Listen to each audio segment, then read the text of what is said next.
Morning दोस्तों, क्या हाल है। चलिए आज हम लोग फिजिक्स में नए चैप्टर को स्टार्ट करेंगे जिसका नाम है work, energy and power. Work क्या है, एनर्जी क्या है, पावर क्या है, आज हम लोग इसके बारे में देखेंगे। ठीक है, इससे पहले मैं थोड़ा सा अपना इंट्रोडक्शन दे देता हूँ। मेरा नाम रविंद्र कुमार है। मैं अभी सब इंस्पेक्टर पुलिस डिपार्टमेंट में हूँ। ठीक है, और मैं आप लोगों के लिए जनरल स्टडी का वीडियो बना रहा हूँ। ठीक है, जो कि आपको हर एक एग्जाम में एक बेस्ट मटेरियल प्रदान करेगा और आपको हर एक एग्जाम को निकालने का, क्रैक करने का क्षमता प्रदान करेगा। ठीक है, तो मेरे साथ बने रहिए। चलिए स्टार्ट करते हैं। ठीक है, देखिए आज हम लोग पढ़ेंगे वर्क। वर्क क्या, तो वर्क क्या है, भौतिकी में कार्य एक भैया भौतिकी में कार्य एक महत्वपूर्ण अवधारणा है जो बताती है कि किसी वस्तु पर किसी बल के प्रभाव से दूरी तय होती है या नहीं। अगर बल लगाने से वस्तु अपनी स्थिति से हिलती है तो कार्य होता है। कार्य को बल और दूरी के गुणनफल के रूप में परिभाषित किया जाता है। ठीक है, अब देखिए क्या है बल, ये वर्क क्या है। तो वर्क हमें ये बताती है कि जब किसी चीज पे अगर हम फोर्स लगाते हैं, ठीक है, जब भी, जैसे मान लीजिए एक बॉक्स है, ठीक है, इस पे हम एक फोर्स लगा दिए एफ, ठीक है, इस पे फोर्स लगा, तो इसको क्या करना चाहिए, इसको ट्रेवल करना चाहिए। तो मान लीजिए ट्रेवल भी किया, भी भी क्या है, इसका वेलोसिटी है, जिसको हिंदी में क्या बोलेंगे, वेग। ठीक है, एफ क्या है, बल है ना। मान लीजिए ये ट्रेवल करके यहाँ से यहाँ तक डिस्टेंस, एक डिस्टेंस दूरी तय करती है। ठीक है, यानी हम किसी चीज पे फोर्स लगाए और वो वहां से ट्रेवल कर, वहां चलकर एक डिस्टेंस पे जाके रुक गए। तो इसमें बताइए क्या कार्य होगा कि नहीं। तो इसमें कार्य होगा। क्यों, तो कार्य में क्या होता है कि जब भी हम किसी वस्तु पर फोर्स लगाते हैं या बल लगाते हैं तो वो कुछ ना कुछ दूरी ट्रेवल करती है। ठीक है, तो वही जो दूरी ट्रेवल की और जो हम फोर्स लगाए उसके गुणनफल को ही हम क्या बोलते हैं, कार्य बोलते हैं। ठीक है, तो क्या है देखिए, बल के प्रभाव से दूरी तय होती है या नहीं, है ना। ये क्या बताती है, कार्य बताती है कि कार्य में आप बल लगा किसी चीज पे वो तो दूरी ट्रेवल की या नहीं, ये चीज बताती है। अगर बल लगाने से वस्तु अपनी स्थिति से हिलती है यानी अपनी स्थिति से आगे की ओर बढ़ती है तो कार्य होता है। अगर नहीं बढ़ेगी तो कार्य नहीं होगा। तो कार्य को बल तथा दूरी के गुणनफल के रूप में परिभाषित किया था। तो वर्क का फॉर्मूला क्या होता है, वर्क का होता है एफ डॉट एस। ठीक है, ये एफ क्या है, हमारा एफ हो गया फोर्स, जिसको हिंदी में क्या बोलेंगे, बल, और एस क्या हो गया, दूरी। ठीक है, दूरी मान लीजिए विस्थापन। ठीक है, दूरी छोड़ दीजिए, विस्थापन मान लीजिए, समझे, ये हो गया। तो ये कार्य का परिभाषा है, कार्य का ये फार्मूला है ना। तो जब भी किसी चीज में हम फोर्स लगाएंगे और वो कुछ ना कुछ दूरी ट्रेवल करेगा तो हमारा कार्य होगा। ठीक है, अब इसको डॉट प्रोडक्ट में आप याद कीजिए, जब इसको हम लोग तोड़ते हैं वैल्यू में तो क्या लिखते हैं, एफ गुने एस कॉस थीटा, ये ना लिखते हैं। तो हमारा वर्क का फॉर्मूला क्या हो जाएगा, वर्क बराबर एफ एस कॉस थीटा। यहाँ डी लिखे हैं तो डी मतलब ये दूरी है, वो हमें उससे मतलब नहीं है सिंबल क्या दिए, बस ये ध्यान रखना कि क्या लिखा जाए, डी से विस्थापन डिस्प्लेसमेंट। ठीक है, यहाँ हम एस लिखे हैं, यहाँ हम डिस्टेंस में यहाँ एक्स लिख दिए, तो उससे कोई मतलब नहीं है। आपको ध्यान क्या रखना है कि हम क्या लिख रहे हैं, मतलब विस्थापन होना चाहिए। ठीक है, वो जो सिंबल का प्रयोग कर रहे हैं एफ एस कॉस थीटा, तो एफ क्या है, बल है, एस हमारा क्या है, ये सब विस्थापन है, कॉस थीटा हमारा, जो अगर थीटा मान लीजिए, कॉस थीटा क्या है अब दिखाते हैं, कॉस थीटा क्या है। जैसे वस्तु यहाँ ठीक है, एम। अगर डायरेक्ट एफ यहाँ ऐसे लगाया जाए, है ना, तो कॉस्ट किसका, एफ और एस के बीच के बनने वाला एंगल होता है कॉस्ट। ये जो थीटा है और ये एफ है और ये एस है, इसी के बीच का जो एंगल बनता है उसी को थीटा बोलते हैं। ठीक है, तो ये कॉस्ट उसी वही थीटा को दर्शाता है। अगर एफ यहाँ है, एस यहाँ है ना, डिस्टेंस इधर ही ट्रेवल करेगा ना अगर फोर्स ऐसे लगाया जाए तो ये दोनों के बीच थीटा देखें तो कितना होगा बताइए। ऐसे थीटा बनेगी, ठीक है, सॉरी ऐसे नहीं बनेगी, ये गलत हो गया, डायरेक्शन देखना है ना हमें। इसका डायरेक्शन देखिए, एस का डायरेक्शन ऐसे है और एफ के भी डायरेक्शन ऐसे है, तो ये दोनों के बीच में एंगल कितना बन रहा है, दोनों सटा दिया तो इसके बीच का थीटा क्या हो जा रहा है, जीरो हो रहा है ना। तो अगर अगर फोर्स ऐसा रहे तो यहाँ कॉस जीरो करेंगे तो क्या हो जाएगा, वर्क बराबर एफ एस कॉस 0 डिग्री। तो F S cos zero value 1 है ना, तो हो जाएगा एफ गुने एस। ठीक है, ये सिंपली समझ आया कि नहीं। देखिए जब भी वर्क डन देखा जाएगा तो वर्क डन क्या किस पर डिपेंड करेगा, फोर्स पे और डिस्प्लेसमेंट पे। अब दोनों का हमें डायरेक्शन देखना है कि हम फोर्स किस डायरेक्शन में लग रहा है और वो वस्तु किस डायरेक्शन में चल रही है। ठीक है, हमें ध्यान क्या देना कि फोर्स किस डायरेक्शन में लग रहा है और वस्तु किस डायरेक्शन में चल रही है, समझे। जिस डायरेक्शन में अगर जिस डायरेक्शन में फोर्स लग रही है उसी डायरेक्शन में वस्तु चल रही है तो मतलब मेरा वर्क डन इसमें कुछ ना कुछ होगा। ठीक है, और ये किस पे डिपेंड करता है, ये थीटा पे, किस एंगल पे हम फोर्स लगा रहा है। ठीक है, अगर मान लीजिए एस्टा से लगा दिए तो इसमें क्या हुआ, दोनों के बीच का एंगल 0 डिग्री हो गया है ना, और जब कॉस 0 हो जाएगा तो हमारा डायरेक्ट हो जाएगा क्या, एफ एस। ठीक है, ये ध्यान देना है, समझे। अब थीटा कब होगा, मतलब 0, यहाँ तो 0 हो रहा है, और थोड़ा एंगल कब चेंज होगा देखिए। मान लीजिए हम ऐसे बनाते कुछ, ये बॉक्स है, ठीक है, ये एफ ऐसे लग रहा है और यहाँ थीटा बना रहा है इसके बीच में, और वस्तु ऐसे चल रही है ना, वस्तु तो ऐसे ही चलेगी, कानून से धक्का देंगे तो वस्तु तो इधर ही चलेंगे ना, अपना जैसा सता वैसा चलेगी। तो अब इसमें क्या होगा, एंगल कैसे लेंगे हम, एफ और एस के बीच का एंगल लेना है। ठीक है, तो एस ये हो गया और एफ ये हो गया। ठीक है, तो इसके बीच में जो थीटा बनेगा वही हमारा क्या हो जाएगा, कॉस थीटा हो जाएगा। ठीक है, तो एफ और एस कॉस थीटा की वैल्यू अपन जो यहाँ बनेगा जैसे देगा क्वेश्चन में उसके साथ पुट कर देना। ठीक है, तो वर्क डन का आप लोग अच्छे तरह समझ गए। वर्क क्या है, वर्क एक प्रकार का एनर्जी है। ठीक है, वर्क क्या है, कार्य क्या है, एक एनर्जी है जो हमें क्या प्रदान करता है, एक एनर्जी प्रदान करता है कि हम कोई चीज में फोर्स लगाए और वो वस्तु वहां से वहां एक जगह से दूसरी जगह ट्रेवल कर सके। ठीक है, इसका फॉर्मूला क्या होता है, वर्क बराबर एफ गुने एस होता है। ठीक है, यानी डॉट प्रोडक्ट इसको बोलेंगे।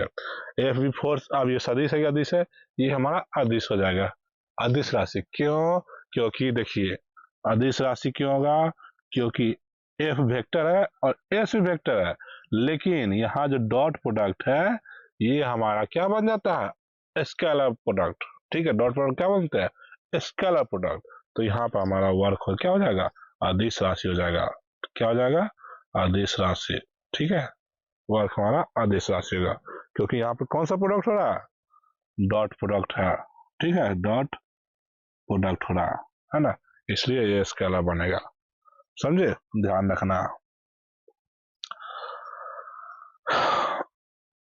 चलिए नेक्स्ट देखते हैं। अब कार से कुछ प्रकार देख लेते हैं, कौन कौन सा प्रकार होता है। देखिए पॉजिटिव वर्क, धनात्मक कार्य, ये क्या है, जब बल और विस्थापन एक ही दिशा में, तो जैसे किसी वस्तु को ऊपर उठाना, तो इसमें क्या है, तो देखिए मान लीजिए वस्तु ऐसे जा रही है, ऐसे वस्तु रखी है, फोर्स में इधर ही लगा और ये ट्रेवल भी इसी दिशा में करे, तो ये हो गया पॉजिटिव वर्क। ठीक है, यानी जिस जिस डायरेक्शन में फोर्स लगा है उसी डायरेक्शन में ट्रेवल करे तो क्या हो जाएगा, वो पॉजिटिव वर्क होगा। जैसे किसी वस्तु को ऊपर उठना, ऊपर उठाना, ऐसे है, मान लीजिए हम यहाँ पे वस्तु है, हम इसको ऊपर की उठा रहे हैं, तो हम बल लगाएंगे, और ये इसका भी डायरेक्शन किधर होगा, इधर ही होगा, है ना। तो दोनों का डायरेक्शन एक ही डायरेक्शन में है ना, तो क्या पॉजिटिव वर्क होगा। थीटा पे भी जाएगा तो वो डायरेक्शन लगभग उसी के जैसा होना चाहिए ना, एम है, ऐसे फोर्स लगा रहे हैं, डिस्टेंस ऐसे ट्रेवल कर रहा है। देखिए थोड़ा कोना पे झुका जरूर फोर्स है, फोर्स क्या हुआ, ये जो कोना पे झुका हुआ एंगल पे, लेकिन जा किधर, ओवरऑल किधर ही लग रहा है, इधर ही लग रहा है ना। ध्यान देना किधर लग रहा है, इधर क्यों लग रहा है। तो हमारा क्या, दोनों डायरेक्शन लगभग एक तरह से सेम है ना, एक ही डायरेक्शन में, तो इसे क्या बोलेंगे, पॉजिटिव वर्क बोलेंगे। ठीक है,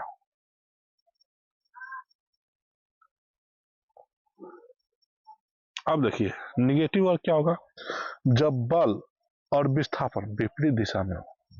जैसे किसी चलती कार को रोकना, इसमें क्या है कि बल लगा है लेकिन डायरेक्शन उसका जो विस्थापन है उसका डायरेक्शन उल्टा है। जैसे ये क्या बोला, इसे एग्जांपल दिया, देखिए मान लीजिए ये वस्तु है, ये पहले से ट्रेवल कर रही है ऐसे, हम फोर्स क्या लगा दिया, हम फोर्स लगा दिए ऐसे, तो उसको क्या रुकने की कोशिश करेंगे हम, लेकिन वस्तु ट्रेवल किधर कर रही है, इधर क्यों कर रही है ना। तो इसमें वर्क क्या हो जाएगा, निगेटिव हो जाएगा। ठीक है, इसमें वर्क हमारा निगेटिव हो जाएगा। अब क्यों निगेटिव होगा, सिंपली कारण देखिए, बताते क्यों निगेटिव होगा। दूसरे के दो नंबर का हम देख रहे, 2 नंबर में हम देख रहे हैं कैसे एनर्जी कैसे निगेटिव होगा। देखिए ठीक है, याद रखिए, एम है, ये चल किधर रही है, इधर की हो रहा है, फोर्स हम किधर लगा रहा है, इधर की लगा रहा है ना। तो वर्क का फॉर्मूला क्या आता है, एफ एस कॉस थीटा। ठीक है, ध्यान से देखना है, फोर्स जो भी हो, ठीक है, एस डिस्टेंस जो भी हो, थीटा क्या होगा। तो देखिए इन दोनों का डायग्राम बनाइए, फोर्स ऐसे लग रही है, और डिस्प्लेसमेंट ऐसे जा रही है ना। डिस्प्लेसमेंट इस साइड है और फोर्स फोर्स इस साइड है और डिस्प्लेसमेंट इस साइड है, तो दोनों के बीच का एंगल क्या होगा, ये थीटा हो जाएगा। और ये थीटा कितना होगा, लगभग 180 डिग्री हो रहा है ना, 180 डिग्री होगा। तो यहाँ क्या लिखेंगे, कॉस 180 डिग्री। ठीक है, तो क्या हो जाएगा, एफ गुने एस, और कॉस 180 का होता है वैल्यू -1। ठीक है, तो यहाँ क्या हो जाएगा, -एफ एस, है ना। तो ये निगेटिव हुआ, तो इसलिए हम इस लोग क्या बोलते हैं, निगेटिव वर्क बोलेंगे। ठीक है, कुछ नहीं है, थीटा पर डिपेंड करता है सब, यानी डायरेक्शन और फोर्स और डिस्प्लेसमेंट के बीच का डायरेक्शन देखना है। ठीक है, चलिए अब नेक्स्ट आते हैं शून्य कार्य, जीरो वर्क किसको बोलेंगे। जब बल वस्तु पर लगाया गया हो लेकिन विस्थापन हो ही ना, या बल और विस्थापन के बीच कोण 90 डिग्री हो। अब दो चीज है, दोनों चीज कैसे लगते देखिए। पहला केस क्या बोल रहा है कि ये ऐसा वस्तु है, फोर्स हम यहाँ लगा दिए, लेकिन क्या हो रहा है, एस बराबर 0 हो रहा है, यानी इतना भारी है ये बहुत ज्यादा भारी है। नीचे में क्या फोर्स लगेगा, नीचे में क्यों, है ना, नीचे की ओर एम जी लगेगा।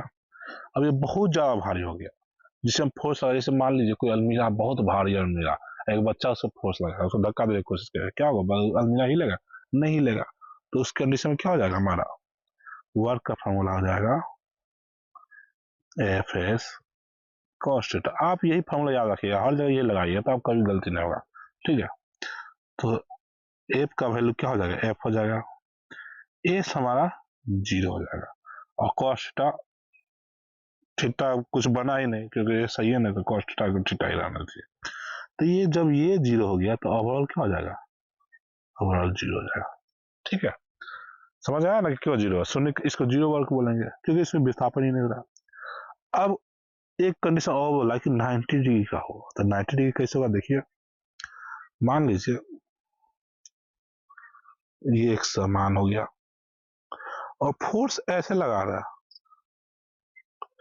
और वस्तु ऐसे जा रही है, ठीक है, यानी हम फोर्स ऊपर से नीचे लगा रहे हैं और वस्तु आगे की ओर जा रही है, तो इस कंडीशन में क्या होगा, तो देखिए वर्क बराबर हो जाएगा F S cos theta. F तो एफ है जो भी है, एस जो भी है क्वेश्चन में जो दिया रहेगा वही डाल देंगे। थीटा कहाँ से लेंगे, थीटा यहाँ देखिए, एस हमारा ऐसे है, एफ हमारा ऐसे है, तो इसके बीच में क्या 90 डिग्री का एंगल बन रहा है ना, तो यहाँ कॉस्ट का वैल्यू क्या रख देंगे थीटा इधर पे 90 डिग्री, और कॉस 90 का वैल्यू हम लोग जानते हैं क्या 0 होता है, तो इसका क्या हो जाएगा एफ एस गुने 0, तो अब क्या हो जाएगा 0। तो ये दो कंडीशन है जिसमें हम कहेंगे क्या कि वर्क हमारा 0 होता है, कब, या तो वस्तु रुका रहे या तो वस्तु पर फोर्स 90 डिग्री पर लग रहा है, तब हम दोनों कंडीशन में क्या बोलेंगे कि वर्क डन 0 होता है। अब जैसे कभी कोई क्वेश्चन पूछता है कि प्रैक्टिकल लाइफ में हम जानते हैं कूली को देखते होंगे आप, सर पे वो कोई वस्तु लेकर चलता है, कोई भारी सामान, तो उसमें क्या होगा, उसमें कूली के द्वारा क्या, कूली द्वारा फोर्स लग रहा है कि नहीं, मतलब वर्क हो रहा है कि नहीं। देखिए अगर mg की बात करें, इसको थोड़ा सा अच्छा सा दिखाते हैं, मान लीजिए कूली ऐसे है, ठीक है, और समान में कैसे ऐसे है, अगर इसमें mg की बात करें, mg कैसे ऐसे लग रहा है ना, और कूली इधर लेके चल रहा है, समान इधर लेके चल रहा है ना, तो इसमें mg के द्वारा बोला जाए तो mg के द्वारा वर्क डन 0 होगा। लेकिन ये आदमी की बात किया जाए कूली के द्वारा, तो कूली तो आगे की ओर बढ़ रहा है ना, आगे की ओर फोर्स लगाएगा इस पे, ऐसे ये सामान पे कूली के द्वारा तो फोर्स हमेशा 90 डिग्री पे लगेगा, तो ऐसे वर्क डन 0 हो जाएगा। लेकिन कुछ और नया दूसरा फोर्स दिया बोले जाए, जैसे यहाँ इसे फ्रिक्शन लग रहा होगा, तो इसके द्वारा तो वर्क डन हो रहा है, फ्रिक्शन तो इस पर लगा रहा है तो इसे हो रहा है, चाहे आदमी कोशिश कर रहा है कि हम सामान को आगे ले जाए, चाहे जैसे भी उठा के ले जाए, आगे वो चल तो रहा है ना, जब चलने की बात किया जाए तो वहाँ फ्रिक्शन आ जाता है ना, तो फ्रिक्शन वो वर्क डन कर देगा। लेकिन ओवरऑल अगर बात किया जाए कि क्या कूली द्वारा वर्क हुआ, तो उसमें 0 हो जाएगा, क्योंकि ये कूली सामान पे 90 डिग्री का फोर्स लगाता है, ठीक है, ये सामान पे ऊपर फोर्स लगाएगा ऊपर की ओर, ठीक है, सामान नीचे की ओर लगाएगा, और ये टोटल क्या 90 डिग्री बन रहा है ना, तो ये ओवरऑल 0 हो जाता है। लेकिन प्रैक्टिकल लाइफ में ऐसा थोड़ी ना होगा, प्रैक्टिकल लाइफ में फ्रिक्शन भी लगती है ना, फ्रिक्शन भी लगती है, उसके द्वारा वर्क डन होता है, और भी बहुत सारा फोर्स कुछ होता है जो उसके द्वारा भी वर्क डन होगा, ठीक है। चलिए नेक्स्ट देखते हैं। अब चूंकि वर्क एनर्जी है तो इसका ऐसा यूनिट क्या हो जाएगा जूल होगा, ठीक है, जिसका जैसे डिनोट करते हैं 1 जूल बराबर 1 न्यूटन मीटर होता है, ठीक है। अगर 10 न्यूटन का बल किसी वस्तु पर लगाया जाता है तो 5 मीटर की दूरी तय करता है, तो किया गया वर्क बराबर एफ एस कॉस थीटा, सीधा लगाना है formula F S cos theta. अगर थीटा नहीं दिया रहा है तो उसको 0 मान के चलेंगे, डायरेक्ट कॉस 0 1 कर देंगे, ठीक है। तो एफ कितना हो जाएगा 10 न्यूटन और एस कितना हो जाएगा 5 मीटर, यानी कि 50 जूल हो जाएगा, ठीक है। क्योंकि यहाँ न्यूटन और मीटर में ध्यान रखना, यहाँ फोर्स न्यूटन में होना चाहिए और डिस्टेंस मीटर में होना चाहिए, तब जाके हमारा जूल में आ जाएगा आंसर, ठीक है। अब इसे में कुछ ऑब्जेक्टिव है, देख लेते हैं इसको। जब आप किसी भारी वस्तु को धक्का देते हैं तो वो हिलती नहीं है, तो क्या काम होगा कि नहीं होगा, जाहिर सी बात है। अगर हम किसी वस्तु को धक्का दिए, ठीक है, और इसका एस 0 हो जाए, मतलब ये हिले ही ना, ये आगे पीछे हुए ही नहीं, तो क्या होगा, इसमें वर्क क्या हो जाएगा 0 हो जाएगा। क्यों, एफ गुने एस करेंगे, एफ और एस के जगह पर 0, ठीक है। यदि कोई व्यक्ति सीढ़ी पर चढ़ रहा है तो वो किस प्रकार कार्य कर रहा है, ठीक है। तो सीढ़ी पर चढ़ रहा है, तो देखिए सीढ़ी पर चढ़ने में क्या होगा, ऐसे सीढ़ी होता है, ऐसे चलेगा, फिर यहाँ से फिर यहाँ जाएगा, फिर यहाँ जाएगा, है ना, तो ये डिस्टेंस ऐसे ट्रेवल हो रहा है, ऊपर भी जा रहा है और नीचे भी जा रहा। ठीक है, ये ऊपर भी जा रहा है, नीचे भी जा रहा। अब फोर्स की बात किया जाए तो यहाँ एक फ्रिक्शन लग रही है इसके पैर पे। ठीक है, तो इसका फ्रिक्शन ऐसे लगेगा जो कि इसको सपोर्ट कर रहा है ना, तो ये पॉजिटिव हो जाएगा।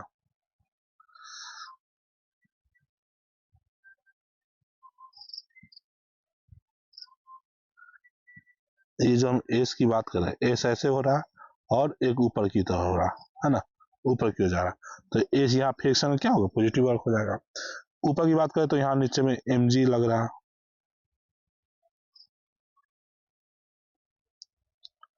ठीक है, तो नीचे में एम लग रहा है, लेकिन आदमी ऊपर की ओर चल रहा है, तो आदमी ऊपर की ओर फोर्स लगा रहा है, तो ऊपर फोर्स लगा रहा है तो ऊपर यहाँ सीढ़ी पर जा रहा है ऊपर में की ओर, तो ये भी पॉजिटिव हो जाएगा। ठीक है, लेकिन एम के द्वारा बात किया जाए तो एम के द्वारा निगेटिव हो जाएगा। ठीक है, तो आपको कैसा क्वेश्चन पूछा है उस पर ध्यान देना है। जिसका वर्क हर एक फोर्स का अलग अलग होगा। ठीक है, हर एक फोर्स का वर्क देखा जाए तो अलग होगा। क्यों? क्योंकि हर एक फोर्स अलग अलग उसका वैल्यू होगा। जैसे फ्रिक्शन का वैल्यू अलग होगा, एम का वैल्यू अलग होगा। ठीक है, कोई और अलग से एक्स्ट्रा फोर्स लगाया जाता है उसका वैल्यू अलग होगा। तो उस पर डिपेंड करता है कि हमारा वर्क कैसा होगा। फ्रिक्शन मतलब फोर्स पे डिपेंड करता है। ठीक है, जिस फोर्स का मतलब हर एक फोर्स का अलग अलग वर्क होगा। यहाँ फ्रिक्शन की बात किया जाए इस जगह पे तो यह पॉजिटिव हुआ। यहाँ कोई आदमी द्वारा बात किया जाता है, आदमी ऊपर फोर्स लगाया, चढ़ने के लिए ऊपर लगाया ना बल, तो वो हो गया हमारा पॉजिटिव। लेकिन एमजी की बात करते हैं, एमजी का निगेटिव। ठीक है, तो यहाँ पे हमारा पॉजिटिव हो जाएगा। समझे? देखिए, जब वस्तु को ऊंचाई से गिराया जाता है तो कौन सी ऊर्जा कार्य में परिवर्तित होती है? देखिए, ऊर्जा को हम आगे पढ़ेंगे, फिर भी थोड़ा सा देख लेते हैं। इसे छोड़ा जा रहा है, तो जब भी छोड़ा जाता है कोई वस्तु को, यहाँ ऊंचाई पे है ना, यहाँ पे ऊंचाई हाइट होगा, एच हाइट होगा। ठीक है, तो इसके इस जैसे ही ऊपर से छोड़ा जाता है तो इसके पास पहले से एक पोटेंशियल एनर्जी होता है, जो कि हम आगे पढ़ेंगे क्या होता है पोटेंशियल एनर्जी। ठीक है, तो यही पोटेंशियल एनर्जी जाके यहाँ पे काइनेटिक एनर्जी में चेंज हो जाता है। ठीक है,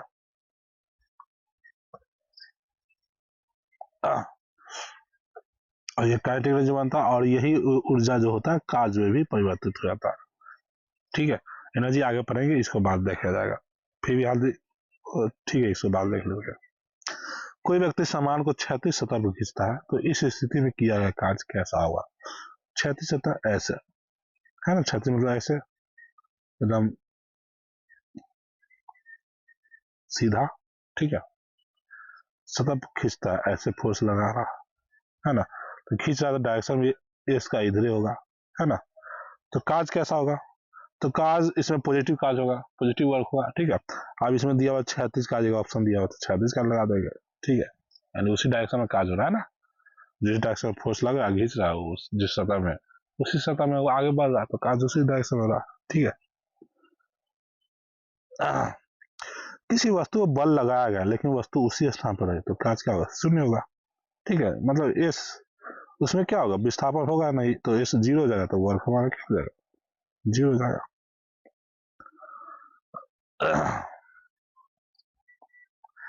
यदि आप सामान को ढलान पर ऊपर की ओर ले जाते हैं, ऐसे ढलान है, कोई सामान को हम ऊपर की ओर ले जा रहा है, तो यह किस प्रकार का कार्य कहलाएगा? एस भी ऊपर जा रहा है, हम भी फोर्स ऊपर की ओर ले जा रहा है, तो वहाँ पॉजिटिव वर्क होगा ना। अब यहाँ ये नहीं पूछ रहा कि एमजी के द्वारा बताइए, एमजी के द्वारा क्या, एमजी के द्वारा तो निगेटिव हो जाएगा, क्योंकि एमजी नीचे लग रहा है और एस ऊपर की ओर जा रहा है। ठीक है, डायरेक्शन हम ऊपर की ओर ले जा रहा है, लेकिन ये एमजी क्या है, एमजी नीचे लग रहा है, तो उस डायरेक्शन उस जगह पे हमारा क्या होगा? वर्क निगेटिव होगा। लेकिन यहाँ पर आदमी के द्वारा पूछा जाएगा इस फोर्स के द्वारा क्या बताइए, तो इस फोर्स के द्वारा क्या है, एफ भी ऊपर लग रहा है और एस भी ऊपर लग रहा है, तो हमारा पॉजिटिव हो जाएगा। ठीक है, यहाँ क्या कर देंगे, सकारात्मक कार्य। नेक्स्ट है एक व्यक्ति झूले का धक्का देता है, वह कार्य किस प्रकार का होगा? देखिए, ये झूला है, इसको धक्का दिया जाता है, इसका कार्य कैसा होगा बताइए? तो होगा तो पॉजिटिव वर्क, अगर इसको धक्का देंगे तो ये भी किधर जाएगा, आगे किधर जाएगा। लेकिन चूंकि यह यहाँ पर फिक्स रहती है ना झूला इस जगह पे, तो ये गोल गोल नाचता है, ठीक है। तो यहाँ पे स्थिर का तो होगा नहीं, शून्य का भी नहीं होगा, ना का निगेटिव भी नहीं है, क्योंकि उसी डायरेक्शन में जा रहा है ना। तो चक्रीय का तो चक्रीय का ले लेते हैं, क्योंकि चक्कर लगाता है झूला तो क्या करेगा, चक्कर ही लगाएगा ना। अगर ज्यादा कस के झूला तो एक चक्कर पूरा गोल भी नाच जाएगा, ठीक है। जब कोई बॉक्स ऊपर उठाया जाता है तो किस प्रकार की ऊर्जा कार्य करती है, ठीक है। अब ऊर्जा की बात होता है, ऊर्जा आगे देखेंगे, छोड़िए ऊर्जा को, तो फिर फंस जाएगा, फिर दिक्कत होगा समझने में। अगर किसी वस्तु को बल लगाने पर भी वह विस्थापित नहीं होती तो कार्य क्यों नहीं हुआ, क्योंकि उसमें एस जीरो हो गया ना। जब विस्थापन ही जीरो हुआ तो वर्क क्या होगा, जीरो हो जाएगा, ठीक है। सीढ़ियां पर चलते समय किस प्रकार कार्य होता है, तो पॉजिटिव कार्य।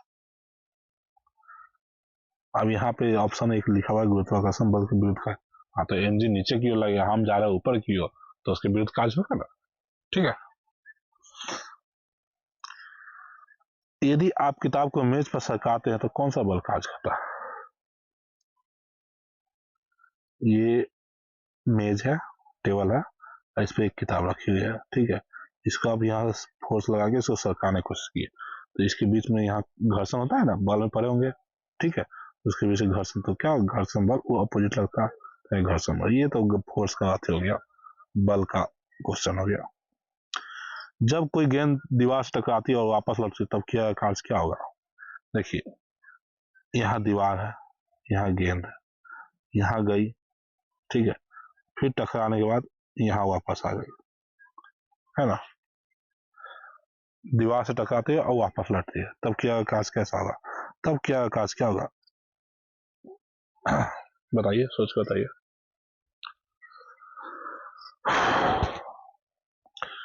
इस क्वेश्चन को बनाने के लिए आपको एक कंसेप्ट समझना होगा जो कि बहुत ही जरूरी है, ठीक है। देखिए वो हम लोग ऑब्जेक्टिव क्वेश्चन इसलिए प्रैक्टिस करवा रहे हैं, ठीक है, क्योंकि बहुत सारे उससे आपको कॉन्सेप्ट क्लियर होंगे।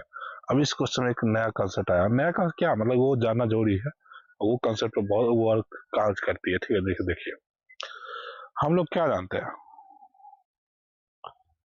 कि ये समान है, यहाँ फोर्स लगा है और ये डिस्प्लेसमेंट हुआ, ठीक है।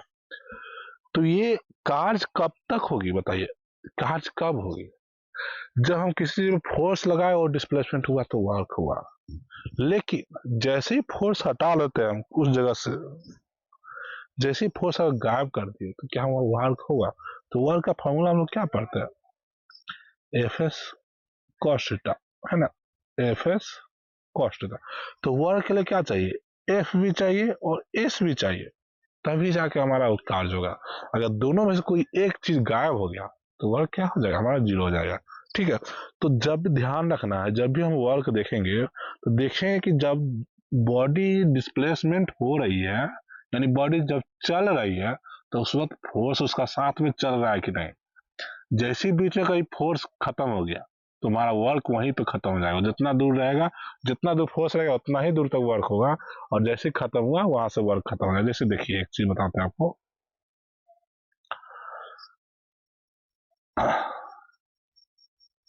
मान लीजिए यहाँ पे एफ है, यहाँ चला एस, ठीक है, और यहाँ तक, यहाँ पे वस्तु गई, यहाँ भी एफ लगा हुआ है, ठीक है।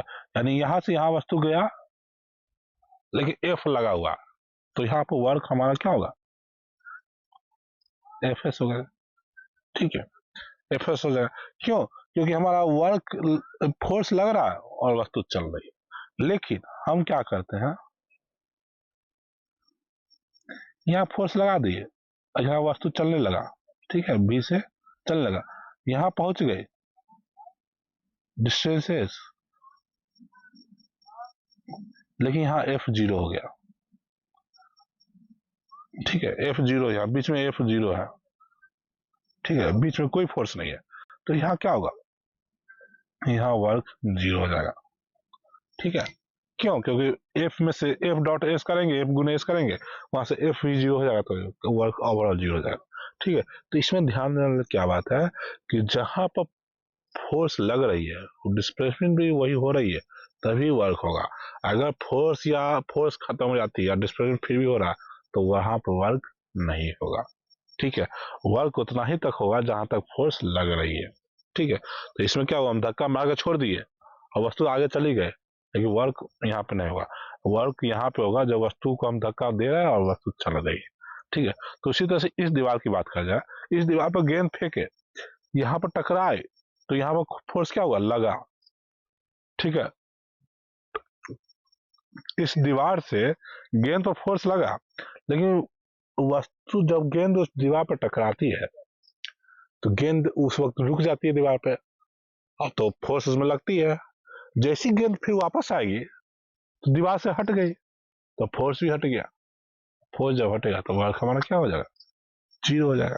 तो इस जगह पे क्या हो जाएगा, जीरो का आ जाएगा। ठीक है, तो समझ में आया कि नहीं? यानी जहां पर फोर्स लगे वहां पर विस्थापन होना चाहिए। अगर फोर्स के साथ विस्थापन हो ही नहीं रहा है तो वहां पर वर्क डन जीरो हो जाएगा। ठीक है, तो ये कंसेप्ट बहुत ही अच्छा समझ के चलना है।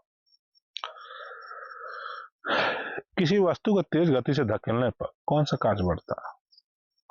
ठीक है, तो ये एनर्जी का फिर से ये क्वेश्चन, चलिए छोड़िए इसको भी। किसी बॉक्स को ढलान से नीचे की ओर खिसकाते समय किस प्रकार कार्य किया जाता है? तो देखिए, ऐसे ढलान है, ठीक है, ये वस्तु है, क्या बोला, किसी बॉक्स को ढलान से नीचे की ओर खिसकाते समय, नीचे की ओर खिसक रहा है, तो ये भी दे दीजिए, एस यहाँ से यहाँ जाएगा अपना, एस नीचे की ओर। ठीक है, तो इसमें कौन सा कार्य होगा बताइए? तो जाहिर सी बात है, देखना डायरेक्शन, दोनों का डायरेक्शन, अगर दोनों डायरेक्शन सेम होगा तो हमारा पॉजिटिव, नहीं होगा तो नेगेटिव। तो इसमें अगर एफ भी इधर है नीचे की ओर और जा भी रहा है वस्तु नीचे की ओर, तो यहाँ पॉजिटिव वर्क कर देंगे। ठीक है, लिफ्ट में ऊपर जाते समय व्यक्ति पर कौन सा बल कार्य करता है? तो ये तो बल का क्वेश्चन हो गया, फिर भी बताइए। अगर लिफ्ट ऊपर जाएगी, जैसे लिफ्ट है, यहाँ आदमी है, ऊपर जाएगी, अब ये नहीं दिया कि एक्सलेशन हो रहा है कि लिफ्ट, बस ऊपर जा रही है, ये बात बोला, तो इसको कौन सा बल कार्य करेगा? तो एमजी तो हमारा नीचे है ही, लगे आदमी से लगेगा ही, लगेगा तो काम करेगा ही। ठीक है, तो गुरुत्वाकर्षण बल। और इस लिफ्ट का भी तो कुछ अपना मास होगा, बड़ा सा मास, तो इसका भी एमजी नीचे की ओर कार्य करेगा। ठीक है, तो गुरुत्वाकर्षण बल लगेगा दोनों पे।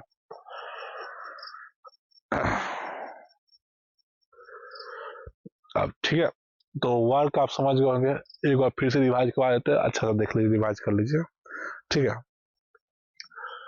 तो वर्क एक एनर्जी है, ठीक है, मतलब ताकत है, मतलब शक्ति है। ठीक है, जो हमें क्षमता प्रदान करती है किसी वस्तु को धक्का देने की या खींचने की या कार्य करने की। ठीक है, इसका फॉर्मूला होता है एफ गुने, मतलब बल गुने विस्थापन। ठीक है, अगर उसके बीच में एंगल हो कुछ तो बल गुने विस्थापन कॉस थीटा, है ना। अब पॉजिटिव वर्क होगा नेगेटिव वर्क, तो इसके लिए देखेंगे कि बल और विस्थापन का कौन सा दिशा में है। अगर दोनों सेम दिशा में होगा तो पॉजिटिव वर्क होगा हमेशा, यानी सकारात्मक कार्य होगा। अगर दोनों एक दूसरे का अपोजिट होगा तो क्या होगा, नकारात्मक कार्य होगा, निगेटिव वर्क होगा। ठीक है, थीटा की बात करेंगे तो दोनों सेम डायरेक्शन, तो थीटा जीरो होगा तो कॉस जीरो वन हो जाता है, मतलब वर्क डन एफ गुने एस हो जाएगा।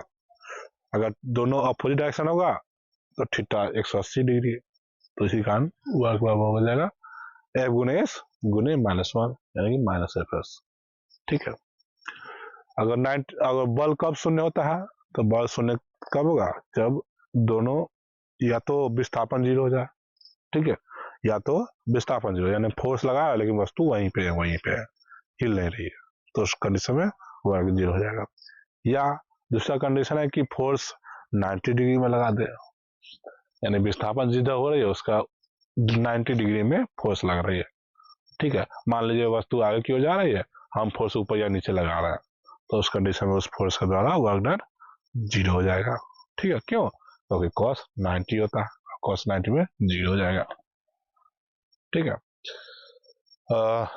समझ गए ना। और फिर वर्क, और एक और कंसेप्ट है कि जब भी जब विस्थापन हो रहा है कोई वस्तु तो उस पर फोर्स हमेशा लगते रहना चाहिए, तभी वर्क होगा।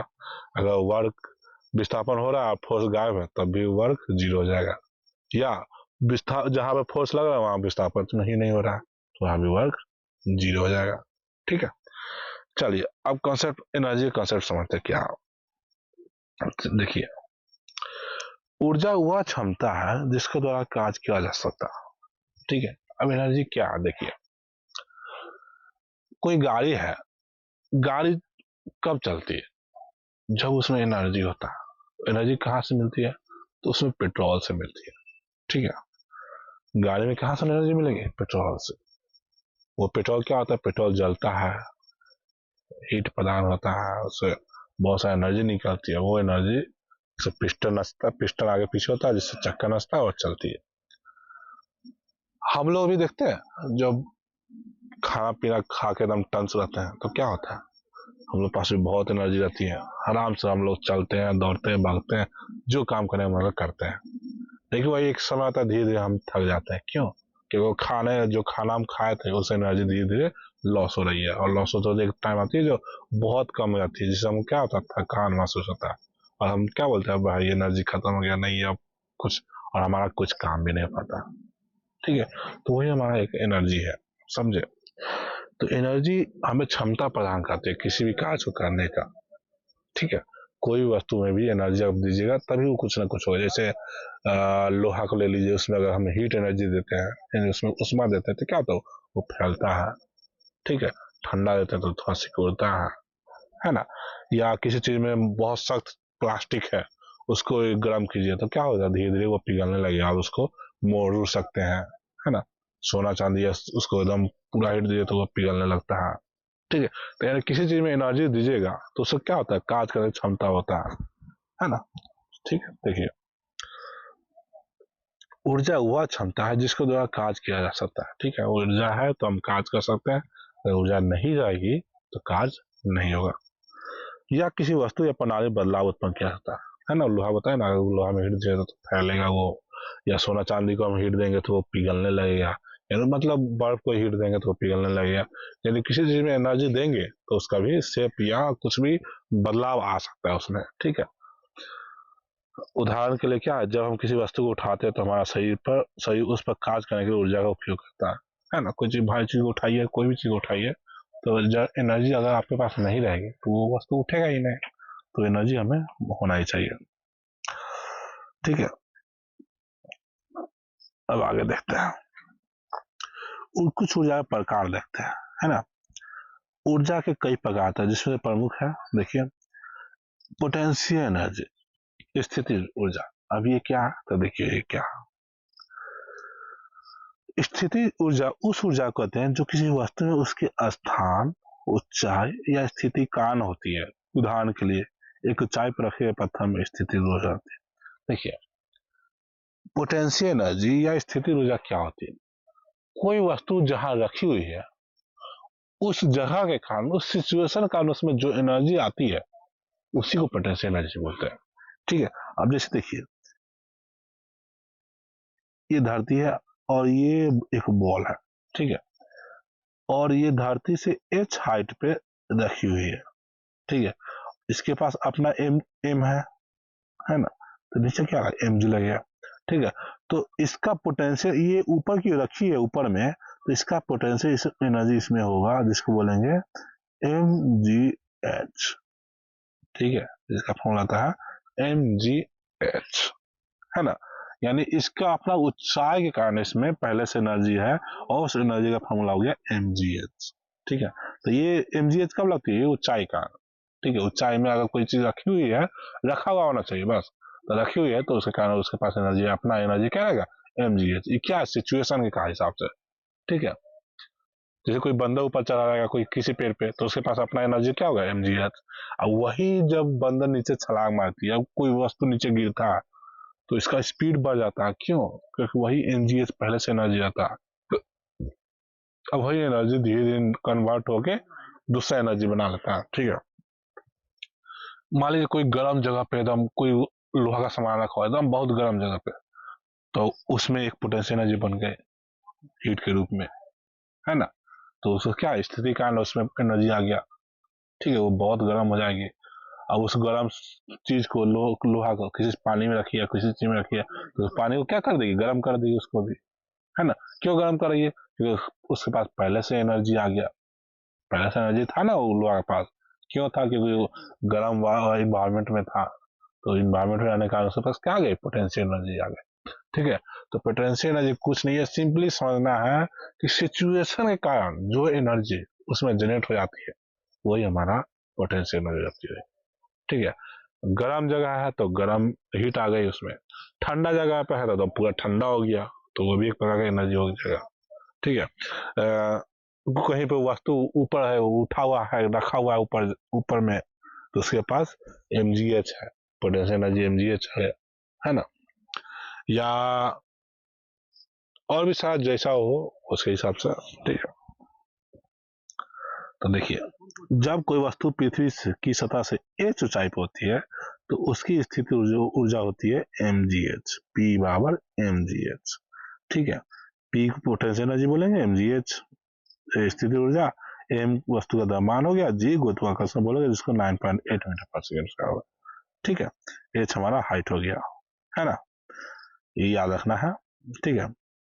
अब दूसरा होता है हमारा काइनेटिक एनर्जी।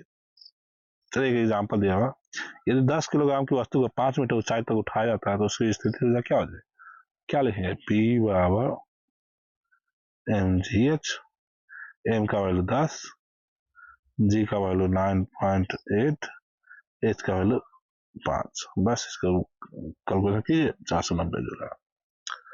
अब देखिए काइनेटिक एनर्जी क्या होता है, तो काइनेटिक एनर्जी इसको हिंदी में बोलेंगे गतिज ऊर्जा।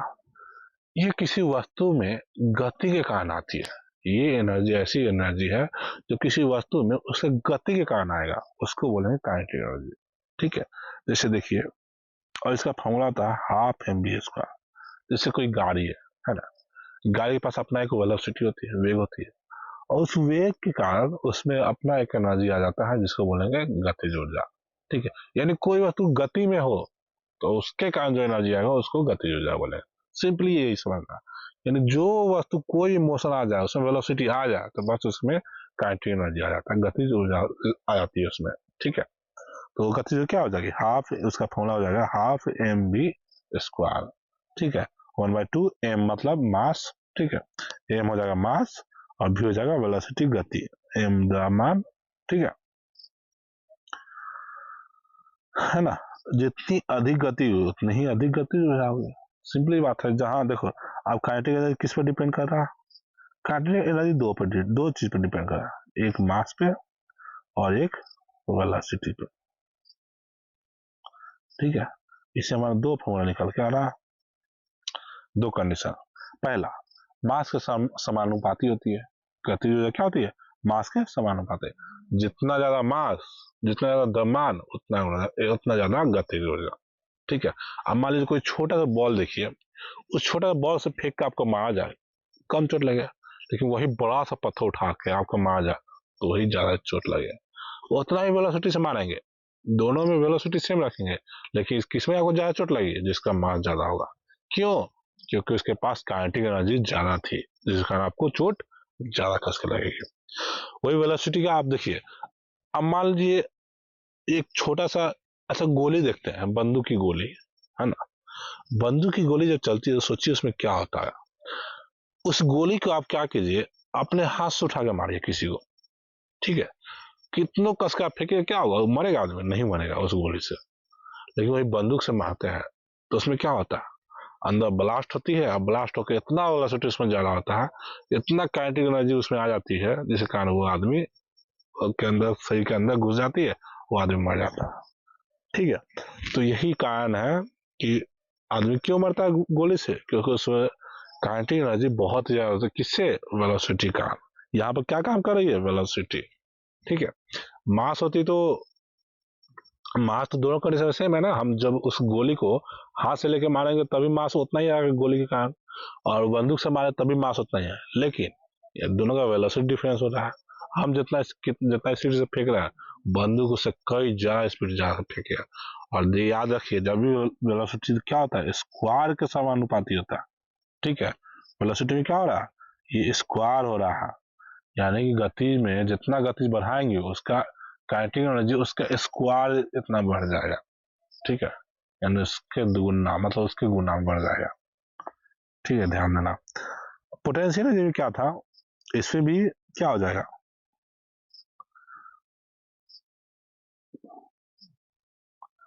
एम को समानुपाती है, जी तो हमारा कांस्टेंट रहेगा, जी को छोड़ दीजिए, और एच के समानुपाती है, ठीक है। पोटेंशियल एनर्जी में भी एम के समानुपाती है और एच के, एम मतलब मास द्रव्यमान और एच मतलब हाइट। अब देखिए दो बॉल लेंगे, अब एक बॉल छोटा सा लेंगे, ठीक है, एक बॉल छोटा सा लेंगे और एक बॉल इतना बड़ा लेंगे, इसका M1 कुछ होगा और इसका M2 बड़ा ज्यादा है, ठीक है। अगर यहाँ पे किसी को कोई आदमी बैठा हुआ है, दो आदमी यहाँ बैठा हुआ, इसको अगर नीचे गिराया जाए, ठीक है, और इसके गिराया जाए, क्या होगा दोनों का हाल, एक में हो सकता है कि आदमी बच जाए, ठीक है, लेकिन दूसरे में आदमी बचने का संभावना बहुत कम है, मरने का संभावना ज्यादा है। क्यों, बताइए कारण क्या है। दोनों का हम हाइट सेम रखेंगे, दोनों का हाइट हम चेंज नहीं करेंगे, ठीक है, दोनों का हम हाइट सेम रखते हैं, फिर भी इसमें मरने का संभावना ज्यादा क्यों है, एम के कारण, ठीक है, पोटेंशियल एनर्जी एम के समानुपाती है, इसलिए एम के कारण इसमें मरने का खतरा कम है, और इसका एम बहुत ज्यादा है, इसके कारण पोटेंशियल एनर्जी इससे बहुत ज्यादा हो जाएगी, ठीक है। इसमें मास ज्यादा है इसलिए पोटेंशियल एनर्जी ज्यादा होगा, इससे आदमी मर सकता है, इससे मास कम है इसलिए पोटेंशियल एनर्जी इसका कम होगा, इससे आदमी को चोट कम लगेगा, ठीक है। अब वही दूसरा कंडीशन क्या करते हैं हम, आदमी वही दोनों रखते हैं, इस बार मास सेम ले लेते हैं, लेकिन हाइट हम बढ़ा दिए, ठीक है, हाइट बढ़ा दिए, H1 हो गया, H2 हो गया। अब इस कंडीशन में क्या होगा, इस कंडीशन में भी ये आदमी का मरने का संभावना बढ़ सकता है, ये चोट लगने का संभावना बढ़ जाएगा, क्यों, क्योंकि इसका पोटेंशियल एनर्जी ज्यादा हो गया, क्यों, क्योंकि हाइट इसका ज्यादा हो गया, ठीक है। तो ये पोटेंशियल एनर्जी किस पे, हाइट पर भी डिपेंड करता है, ठीक है। MgH यहाँ H का वैल्यू ज्यादा हो जाएगा तो MgH पोटेंशियल एनर्जी भी ज्यादा, यहाँ H कम है तो पोटेंशियल एनर्जी कम है, ठीक है। तो इससे हमें क्या समझ में आ रहा कि मास ज्यादा तो पोटेंशियल एनर्जी ज्यादा, अगर हाइट ज्यादा तो पोटेंशियल एनर्जी भी ज्यादा, ठीक है। चलिए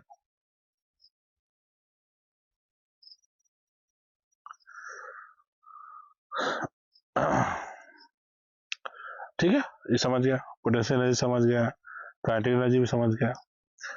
केमिकल एनर्जी, यह ऊर्जा रासायनिक बंधों से संग्रहित होती है, जैसे रासायनिक।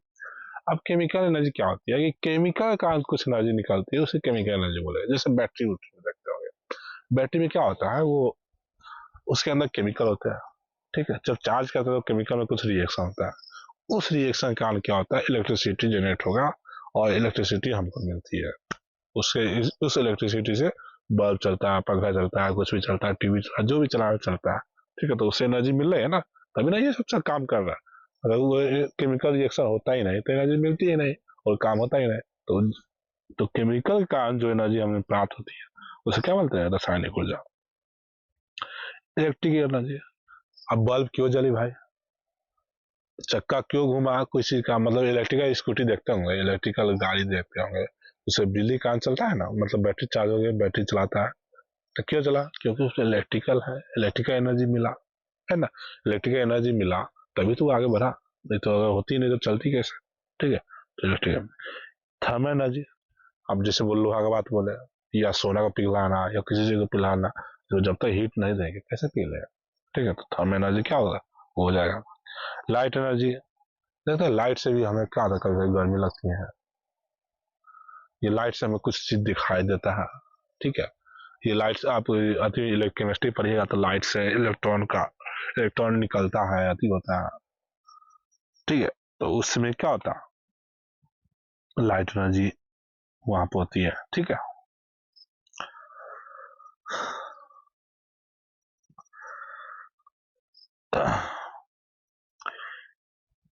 यह सूत्र न्यूटन गति के नियमों से प्राप्त होता है, किसी वस्तु को भी गति देने के लिए work of F dot D के अनुसार कार्य किया जाता है, वर्क का क्या होता है, एफ गुने एस। तो अगर भी गति कैसे देते हैं, जैसे कोई वस्तु है ना, कोई वस्तु है, इसमें एफ लगा है, ठीक है, और ये दूरी ट्रेवल करे तब ना इसमें भी आता है, यानी कार्य होता है उसमें तब ना भी आता है, ठीक है। ए बराबर एम ए के अनुसार बल को द्रव्यमान और त्वरण के रूप में व्यक्त कर सकते हैं, मतलब फोर्स और मास गुने एक्सेलरेशन, और एक्सेलरेशन वैल्यू क्या था, भी उसका भाई 2d 2s, डी हमारा अथी हो गया विस्थापन।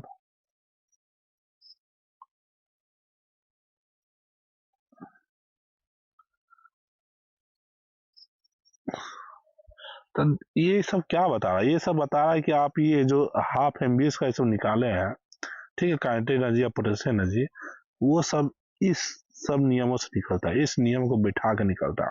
देखिए work of F dot S है, तभी तो काइनेटिक एनर्जी क्यों कैसे निकली, देखिए काइनेटिक एनर्जी निकालने का तरीका आता है आपको, देखिए हाफ एम बी का यही ना होता है। अब वर्क हम लोग क्या जानते हैं कि फोर्स गुने डिस्टेंस होता है।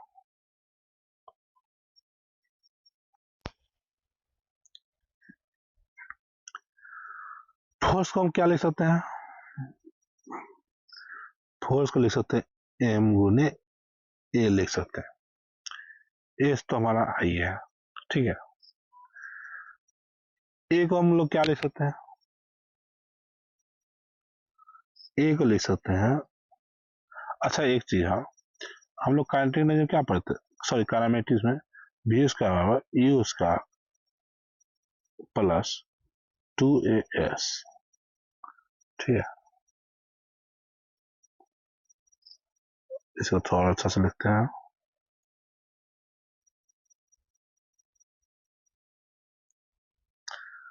भी स्क्वायर बराबर यू स्क्वायर प्लस 2as, है ना।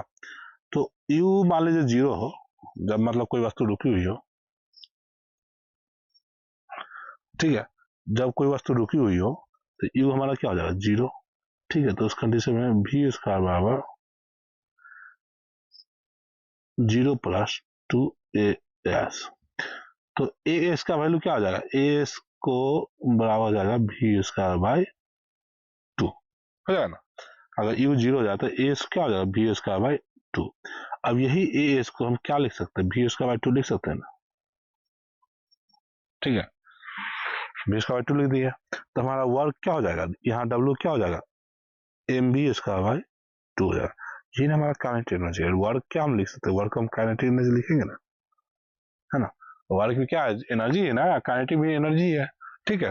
तो जब ए बराबर भी स्क्वायर 2 हो गया, तो यही तो हमारा काइनेटिक एनर्जी का फॉर्मूला था। तो ये कहाँ से आया, ये हमारा ये वर्क का फॉर्मूला, मतलब फोर्स का फॉर्मूला से आया, एम एफ बराबर एम में, और ये काइनेमेटिक्स का फॉर्मूला से आया, और ये वर्क एनर्जी वर्क का फॉर्मूला से आया, ठीक है। तो देखिए यही वर्क का फॉर्मूला, ये फोर्स का फॉर्मूला, और ये काइनेटिक्स का फॉर्मूला है, काइनेमेटिक्स का फॉर्मूला है, यही तीनों से हमारा ये एनर्जी का फॉर्मूला निकला, ठीक है। अब पोटेंशियल एनर्जी का देखिए, पोटेंशियल एनर्जी कैसे निकला उसका भी दिखाए थे आपको, कुछ नहीं, पोटेंशियल एनर्जी में वर्क को क्या लिखेंगे, एफ गुने एस लिखेंगे। यहाँ एफ क्या है, इस जगह पे यहाँ देखिए ना, यहाँ वस्तु रखी हुई है जिसका मास एम है, यहाँ नीचे लिख रहा है एम जी, और ये एच है ना। तो यहाँ एफ कितना हो जाएगा एम जी, है ना, फोर्स यही ना होगा एम जी, और कोई फोर्स तो लग नहीं रहा है यहाँ पे, ये एक फोर्स है एम जी, और एच क्या हो जाएगा, ये एच डिस्प्लेसमेंट यही ना होगा, ये एच, तो यही तो हमारा वर्क वाला एम जी एच हो गया, ठीक है। ऐसी वर्क को क्या बोल देंगे, पोटेंशियल एनर्जी, ठीक है। तो ये दोनों एनर्जी हम जो है वो है एक तरह से वर्क ही, ठीक है। वर्क और एनर्जी दोनों अलग थोड़े हैं, दोनों सेम ही है, लेकिन कंडीशन चेंज है। पहला में क्या है, सिचुएशन, यानी वहां रखा हुआ है वस्तु ऊंचाई पे, जिसके कारण क्या होगा एम जी एच होगा, ठीक है। और यहाँ पे वस्तु चल रही है, काइनेटिक एनर्जी में क्या हो रहा है, चल रहा है, तो चल रहा है तो काइनेमेटिक्स का फॉर्मूला लग जाएगा, है ना, चलेगा तो काइनेमेटिक्स का फॉर्मूला लगेगा, ठीक है। और फिर एम में है ना, तो उससे हमारा काइनेटिक एनर्जी का फॉर्मूला निकल जाएगा, ठीक है। तो सबसे कंसेप्ट समझना, अब कैसा है फॉर्मूला उस पर ध्यान नहीं देना है, हम बस फॉर्मूला बता दिए, समझने के लिए आपको निकाल के भी बता दिए, ड्राइव करके भी बता दिए, ठीक है, उससे हमारा हो गया। लेकिन समझने के लिए हमेशा एक फॉर्मूला याद रखना है, पोटेंशियल एनर्जी का mgh और काइनेटिक एनर्जी का हाफ mvs का, ठीक है। अब देखिए टोटल मैकेनिकल एनर्जी, मान लीजिए कोई वस्तु को ऊपर से नीचा छोड़ा जाए, देखिए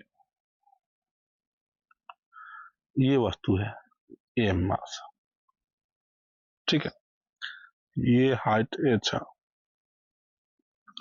अगर इसको छोड़ा जाए तो शुरुआत में क्या था, mgh था, ये क्या है, पोटेंशियल एनर्जी है। शुरुआत में जब ऊपर में है तो इसके बाद पोटेंशियल एनर्जी mgh है। लेकिन यहाँ की बात किया जाए तो यहाँ पे क्या है, इसके पास हाफ mv स्क्वायर है। क्यों, क्योंकि इसके पास यहाँ पर वेलोसिटी है, ठीक है। यहाँ वेलोसिटी जीरो था, क्यों, क्योंकि यहाँ शुरुआत में वस्तु रुकी हुई है, तो रुकी हुई वस्तु जीरो है तो वेलोसिटी जीरो है, तो वहां पे mgh, ध्यान रखना, जहां पे वेलोसिटी जीरो वहां mgh भी होना चाहिए। अभी ना कि नीचे रखा है और नीचे जीरो है तो वहां कोई एनर्जी नहीं, लेकिन जैसे ऊपर रखा हुआ है तो वहां ऊपर रखा हुआ तो फोर्स लग रहा है ना, mg लग रहा है, ठीक है, तो उसके कारण mgh लग गया, पोटेंशियल एनर्जी हो गया वहां, लेकिन वेलोसिटी जीरो होना चाहिए। अब जैसे से वेलोसिटी आया तो उसमें हाफ mvs का भी लग गया, ठीक है। तो जब तो एनर्जी क्या हो जाएगा, जब यहाँ इस कंडीशन होगा, ऐसा कंडीशन होगा, तो टोटल एनर्जी कितना हो जाएगा, potential energy plus kinetic energy के बराबर। यानी अगर मान लीजिए इस जगह पे बीच में कहीं देखा जाए, ठीक है, बीच में देखा जाए तो इसके पास वेलोसिटी भी है और ये कुछ ऊंचाई पे भी है यहाँ पे, है ना, तो इसके बाद दोनों एनर्जी है, ठीक है। उस ऊंचाई क्या हो जाएगा, mgh ऊंचाई का, और वेलोसिटी का हाफ mvs का, ठीक है। तो टोटल एनर्जी क्या हो जाएगा, potential energy plus kinetic energy, ठीक है। अगर इसमें और भी होता, कुछ और भी होता तो थर्मल एनर्जी भी ले लेते हैं, लेकिन मैकेनिकल की बात कर जाए, यांत्रिक ऊर्जा की बात कर रहा है, यांत्रिक potential energy plus kinetic energy. Spring का एनर्जी रहता है, स्प्रिंग का लेता है हाफ के 100 बोलते हैं उसको, ठीक है। जो एनर्जी रहता है सबको इंक्लूड करते हैं मैकेनिकल एनर्जी रहता तो, ठीक है। तो सारा जो भी एनर्जी रहेगा ना, स्प्रिंग का ले लीजिए, ले लीजिए, वो सब इसी में आता है, पोटेंशियल एनर्जी और काइनेटिक एनर्जी में दोनों आ जाएगा। इसको क्या बोलेंगे, टोटल मैकेनिकल एनर्जी बोल देंगे, ठीक है। अब देखिए law of conservation of energy क्या होता है,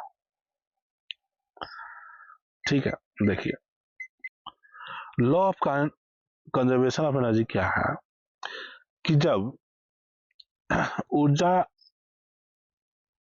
को न तो उत्पन्न किया जा सकता और न ही नष्ट किया जा सकता, इसे केवल एक रूप से दूसरे रूप में परिवर्तित किया जा सकता, ठीक है। अर्थात एक बंद प्रणाली में कुल ऊर्जा हमेशा स्थिर रहती है। अब ये बंद प्रणाली क्यों बना, ठीक है, और ये बता रहा है, इस एनर्जी को बता रहा है कि ऊर्जा ना ही क्रिएट कर सकते हैं और ना ही डिस्ट्रॉय कर सकते हैं, ठीक है। जैसे देखिए कोई पोटेंशियल एनर्जी उसके पास पहले से है तो वो धीरे धीरे कम होती जाती है, नीचे गिरते हैं। यहाँ पर मान लीजिए इसके पास पोटेंशियल एनर्जी, ठीक है, mgh, और यहाँ नीचे गिरते गिरते यहाँ पे mgh pe जीरो हो जाता है, क्यों, क्योंकि s जीरो हो गया, ठीक है। लेकिन काइनेटिक एनर्जी रहता है क्योंकि इसका वेलोसिटी है, ठीक है। तो जैसे जैसे वो नीचे आएगी वस्तु, इसका काइनेटिक एनर्जी बढ़ते जाएगा और mgh घटते जाएगा, फिर यहाँ नीचे आएगा तो काइनेटिक एनर्जी और ज्यादा हो जाएगा और mgh और कम हो जाएगा, और नीचे जाने पे पोटेंशियल एनर्जी पूरा खत्म हो जाएगा और काइनेटिक एनर्जी पूरा फुल हो जाएगा, ठीक है। तो इसमें क्या हो रही है, एनर्जी जो पोटेंशियल एनर्जी था पहले से उसके पास, काइनेटिक एनर्जी तो शुरुआत में नहीं था, लेकिन पोटेंशियल एनर्जी आते ही वो धीरे धीरे कन्वर्ट हो गए काइनेटिक एनर्जी बन गए, ठीक है। तो इसमें क्या हो रहा है, एनर्जी ना ही क्रिएट हो रही है, एनर्जी जो पहले से हमारे पास पोटेंशियल एनर्जी वही है, ठीक है, और वही बदल के काइनेटिक एनर्जी बन गई, ठीक है। तो इसमें ना ही नष्ट हो रही है ना ही क्रिएट हो रही है, ठीक है। तो ये कंडीशन इसमें कंडीशन है क्या, कंडीशन इसमें यही है कि कुछ एक्स्ट्रा फोर्स काम नहीं करना चाहिए, उसमें एक्सटर्नल कोई फोर्स भारी बल लगना नहीं चाहिए, या कुछ ऐसा चिन्ह आना चाहिए कि उसका एनर्जी खत्म कर दे, मतलब एनर्जी किसी और चीज में खींच कर ले जाए। ठीक है, अब जैसे मान लीजिए यहाँ बीच में कोई एयर ड्रैग लगे, एयर ड्रैग मतलब हवा का फ्रिक्शन। जब हवा का फ्रिक्शन लगेगा तो वो भी तो कुछ एनर्जी ले लेगा इससे, तो वो कुछ एनर्जी ले लेगा इससे, तो फिर वो डिस्ट्रॉय हो जाएगा, कुछ डिस्ट्रॉय हो जाएगा। नहीं, ओवरऑल एनर्जी अगर उस हवा को भी सिस्टम मान लिया जाए तो वो जो एनर्जी लगा तो हवा में रहेगा ना, तो उसको भी सिस्टम मान लिया जाए तो एक तरह से वो भी कंजर्व है। लेकिन अगर हवा को हम लोग एक्सक्लूड कर चलते हैं तो उस बॉल को सिर्फ देखा जाए तो हवा उसको फ्रिक्शन ले लेगा, घसर घसर के उसको कुछ एनर्जी घटा देगा। ठीक है, तो वहां पर हमारा कंजर्वेशन ऑफ एनर्जी वैलिड नहीं रहेगा उस वस्तु के लिए। ठीक है, उस वस्तु को तभी हम उस पर कंजर्वेशन ऑफ एनर्जी लगाएंगे जब उसमें ओवरऑल देखेंगे एनर्जी कंजर्व रहा है, मतलब उस पर कोई बाहरी फोर्स नहीं लगे। उस जैसे मान लीजिए ये बॉल है, ये सब बॉल है, 4 बॉल है और ये एक दूसरे में टकरा रही है। ठीक है, ये इधर जा रही है, ये इधर जा रही है, ये इधर जा रही है, ये इधर जा रहा है, टकरा रही है, एक दूसरे खूब टकरा रही है, स्पीड बढ़ रहा है, घट रहा है, बढ़ रहा है, घट रहा है। लेकिन ये ओवरऑल एक सिस्टम बनल है, ये अंदर है, तो इसमें एनर्जी क्या होगा, कंजर्व रहेगा। क्यों? क्योंकि इसमें बाहर से कोई फोर्स लग ही नहीं रहा है ना, जो भी फोर्स लगा है इसके अंदर में ही लग रहा है ना, टकरा रही कुछ भी हो रही, सब अंदर में ही लगा। ठीक है, इसका काम क्या रहेगा, इसका एनर्जी कंजर्व रहेगा। तो कंजर्वेशन ऑफ एनर्जी हम एक बंद जगह का मतलब एक समझिए कि एक सिस्टम मान लेते कोई चीज को और उसके अंदर ही कंजर्व रहता है। ठीक है, उसके बाहर से कोई फोर्स लगा दिया जाए तो उसका एनर्जी कंजर्व नहीं रहेगा, वो बाहर वाला कोई फोर्स एनर्जी उसका कुछ ले लेगा, जिसके कारण उसका एनर्जी कंजर्व नहीं रहेगा। ठीक है, तो एक सिस्टम बंद सिस्टम मान ले। ठीक है, और बंद सिस्टम के अंदर एनर्जी हमेशा कंजर्व रहेगा, ना ही क्रिएट हो सकता है, ना ही नष्ट हो सकता। ठीक है, जब तक हम बाहर से कुछ उस पर ना करें। तो कंडीशन ये है कि बाहर से कुछ नहीं होना चाहिए, बस यही कंडीशन। अगर बाहर से कुछ नहीं हो रहा है तो हमारा एनर्जी हमेशा कंजर्व रहेगा। ठीक है, तो इसमें क्या होगा कि जब कोई कार्य किया था या ऊर्जा का रूप बदल रहा था तो कुल ऊर्जा की मात्रा अपरिवर्तित करती है। ठीक है, उदाहरण के लिए यदि एक वस्तु ऊपर उठाई जाती है तो उसकी गतिज ऊर्जा काइनेटिक एनर्जी को स्थितिज ऊर्जा में बदला जाता है, लेकिन कुल ऊर्जा में कोई परिवर्तन होता है। ठीक है, अब यहाँ वस्तु को नीचे गिरा रहा है तो काइनेटिक एनर्जी बढ़ रहा है, एमजीएच घट रहा है, लेकिन टोटल एनर्जी हमेशा क्या लिखेंगे, टोटल एनर्जी लिखेंगे पी प्लस के, है ना। तो ये बढ़ेगा तो ये घटेगा, तो ये बढ़ेगा, ये बढ़ेगा तो ये घटेगा, तो दोनों, लेकिन दोनों बढ़ घट के हमेशा बराबर ही रहेगा, टोटल एनर्जी क्या होगा, हमेशा बराबर रहेगा। ठीक है, यही बता रहा, समझे। तो यहाँ फॉर्मूला क्या लिखेंगे, एनर्जी इनिशियल बराबर एनर्जी फाइनल, यानी वस्तु यहां से गिर रही है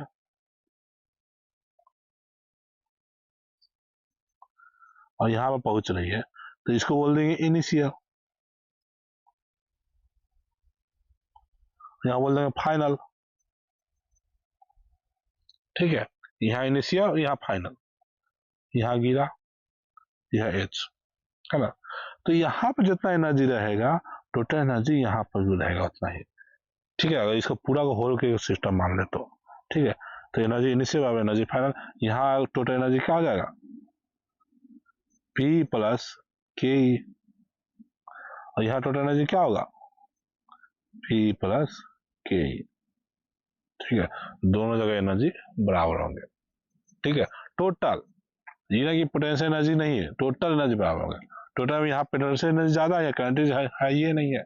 क्यों नहीं है काइनेटिक, क्योंकि यहाँ बी जो है ना। लेकिन यहाँ की बात करें तो यहाँ काइनेटिक एनर्जी है, लेकिन पी है ये नहीं, पोटेंशियल एनर्जी नहीं है। क्यों नहीं है, क्योंकि इसमें हाइट ही नहीं है, तो यहाँ। लेकिन टोटल, अगर टोटल की बात की जाए तो यहाँ जितना होगा टोटल, वहाँ यहाँ भी उतना ही टोटल होगा। बीच में गिनेंगे तो बीच में भी टोटल उतना ही होगा। ठीक है, चलिए,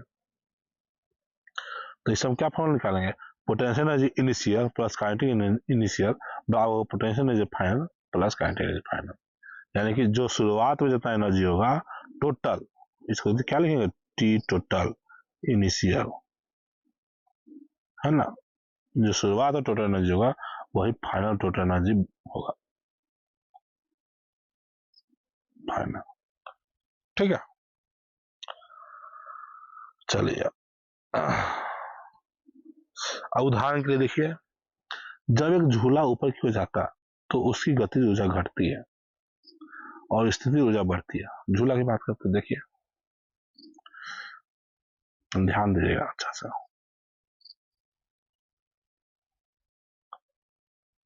दो सिचुएशन, झूला ऐसे नहीं जाती है, ऐसे क्यों, ठीक है। तो यहाँ पे क्या होगा, यहाँ पे मान लीजिए भी है और यहाँ पे भी क्या हो जाएगा, 0 हो जाएगा, ठीक है। यहाँ पे कुछ ऊंचाई h है, तो यहाँ h क्या होगा, यहाँ h 0 होगा। तो यहाँ पर टोटल एनर्जी निकालें तो क्या हो जाएगा बताइए, mgh plus half mv square, है ना। अब चूंकि h 0 है तो ये 0 हो जाएगा, तो यहाँ क्या हो जाएगा, हाफ mv स्क्वायर हो जाएगा, ठीक है। यहाँ पर टोटल एनर्जी क्या निकालेंगे, mgh plus half mv square. यहाँ पे mgh तो होगा लेकिन ये 0 हो जाएगा, ठीक है। तो यहाँ टोटल एनर्जी mgh हो गया, यहाँ पर हाफ mv स्क्वायर हो जाएगा, ठीक है। तो यहाँ पे क्या हुआ, जैसे जैसे ये mv स्क्वायर है, जैसे जैसे ऊपर गया तो mv स्क्वायर क्या हो जाएगा, 0 होता जाएगा, घटते जाएगा, और लास्ट में क्या हो जाएगा, mv स्क्वायर 0 हो जाएगा, और वही 0 mv kinetic energy potential energy बन के mgh हो गया, ठीक है। तो एनर्जी का यहाँ क्या हो रहा है, कंजर्वेशन हो रहा है, और यही एनर्जी एक दूसरे में कन्वर्ट हो रही है ना। यानी शुरुआत में मेरे पास गतिज ऊर्जा में थे जिसका कारण हाफ mv स्क्वायर हो रहा है, और वही हाफ mv स्क्वायर ऊपर जाके mgh बन गया, ठीक है। तो कुल ऊर्जा हमेशा समान होती है, ठीक है। ध्यान देना, क्या हमें कंसेप्ट क्या समझना है हमेशा, कि कुल ऊर्जा हमेशा समान होगी, कब तक, जब तक हम बाहर से कुछ चीज एनर्जी उसमें न देंगे न लेंगे, तब तक वो समान रहेगी, ठीक है।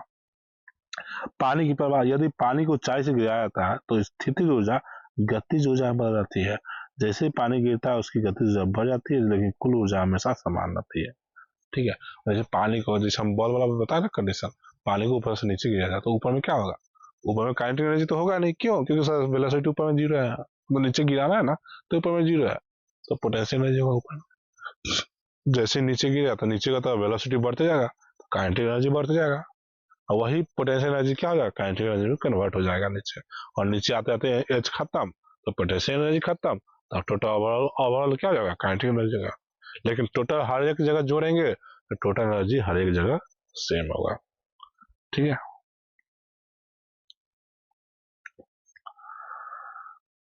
ठीक है, तो इस पे कुछ क्वेश्चन देख लिया जाए।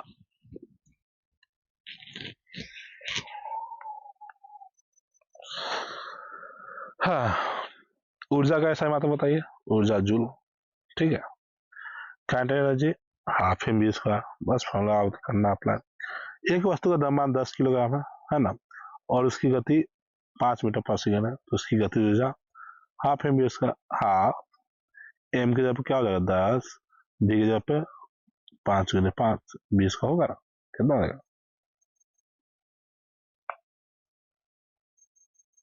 है ना।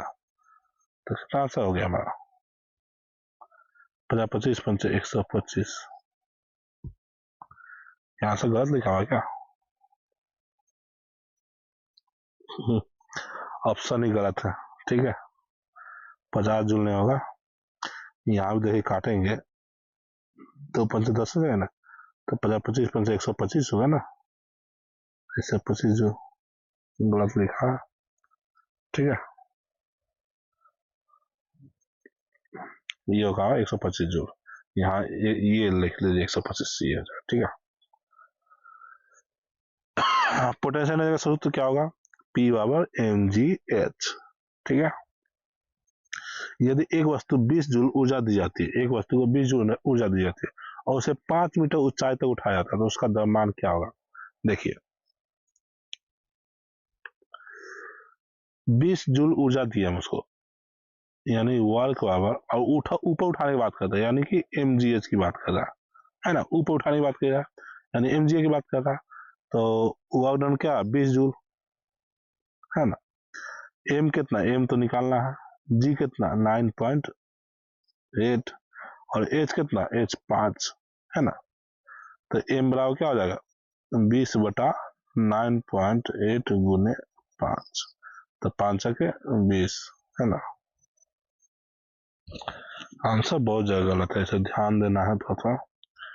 ठीक है, ये हमारा होगा, इसका जो आंसर होगा वही होगा इसमें, लेकिन इसमें से कोई ऑप्शन नहीं होगा, है ना, क्योंकि ये 0 पॉइंट समथिंग आएगा, 0 पॉइंट समथिंग आएगा, जो कि इसमें कहीं नहीं दिया हुआ, इसलिए इसका आंसर गलत है। आपको ये आंसर सही होगा। ठीक है,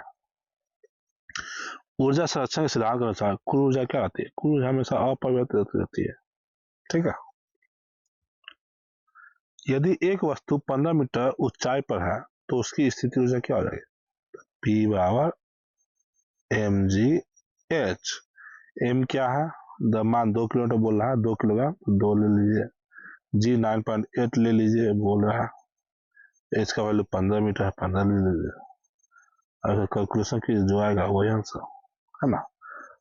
ठीक है, क्या हो जाएगा 30 गुने 9.8, जो आएगा इसमें से लगा देना है। ठीक है, गतिज ऊर्जा में वृद्धि किस पर निर्भर करती है? देखिए, गतिज ऊर्जा में वृद्धि किस पर निर्भर करती है? देखिए फॉर्मूला क्या था, सही पोटेंशियल है, काइनेटिक है ना, हाफ mv²। तो m पर भी डिपेंड करता है और v पर भी डिपेंड करता है, यानी मास और वेलोसिटी दोनों पर। तो ये हो जाएगा द्रव्यमान और गति दोनों पर। ऊर्जा का संरक्षण किस सिद्धांत से संबंधित है? बताइए, ऊर्जा संरक्षण का सिद्धांत क्वेश्चन भी। यदि किसी वस्तु में 10 जूल स्थितिज ऊर्जा है और 5 जूल गतिज ऊर्जा है, तो कुल ऊर्जा क्या? टोटल एनर्जी, दोनों को जोड़ देंगे, क्या टोटल एनर्जी? P प्लस के। पोटेंशियल एनर्जी कितना हमारा 10 जूल, काइनेटिक एनर्जी कितना है गति जूल 5, यानी कि 15 जूल। ठीक है, ये हो जाएगा।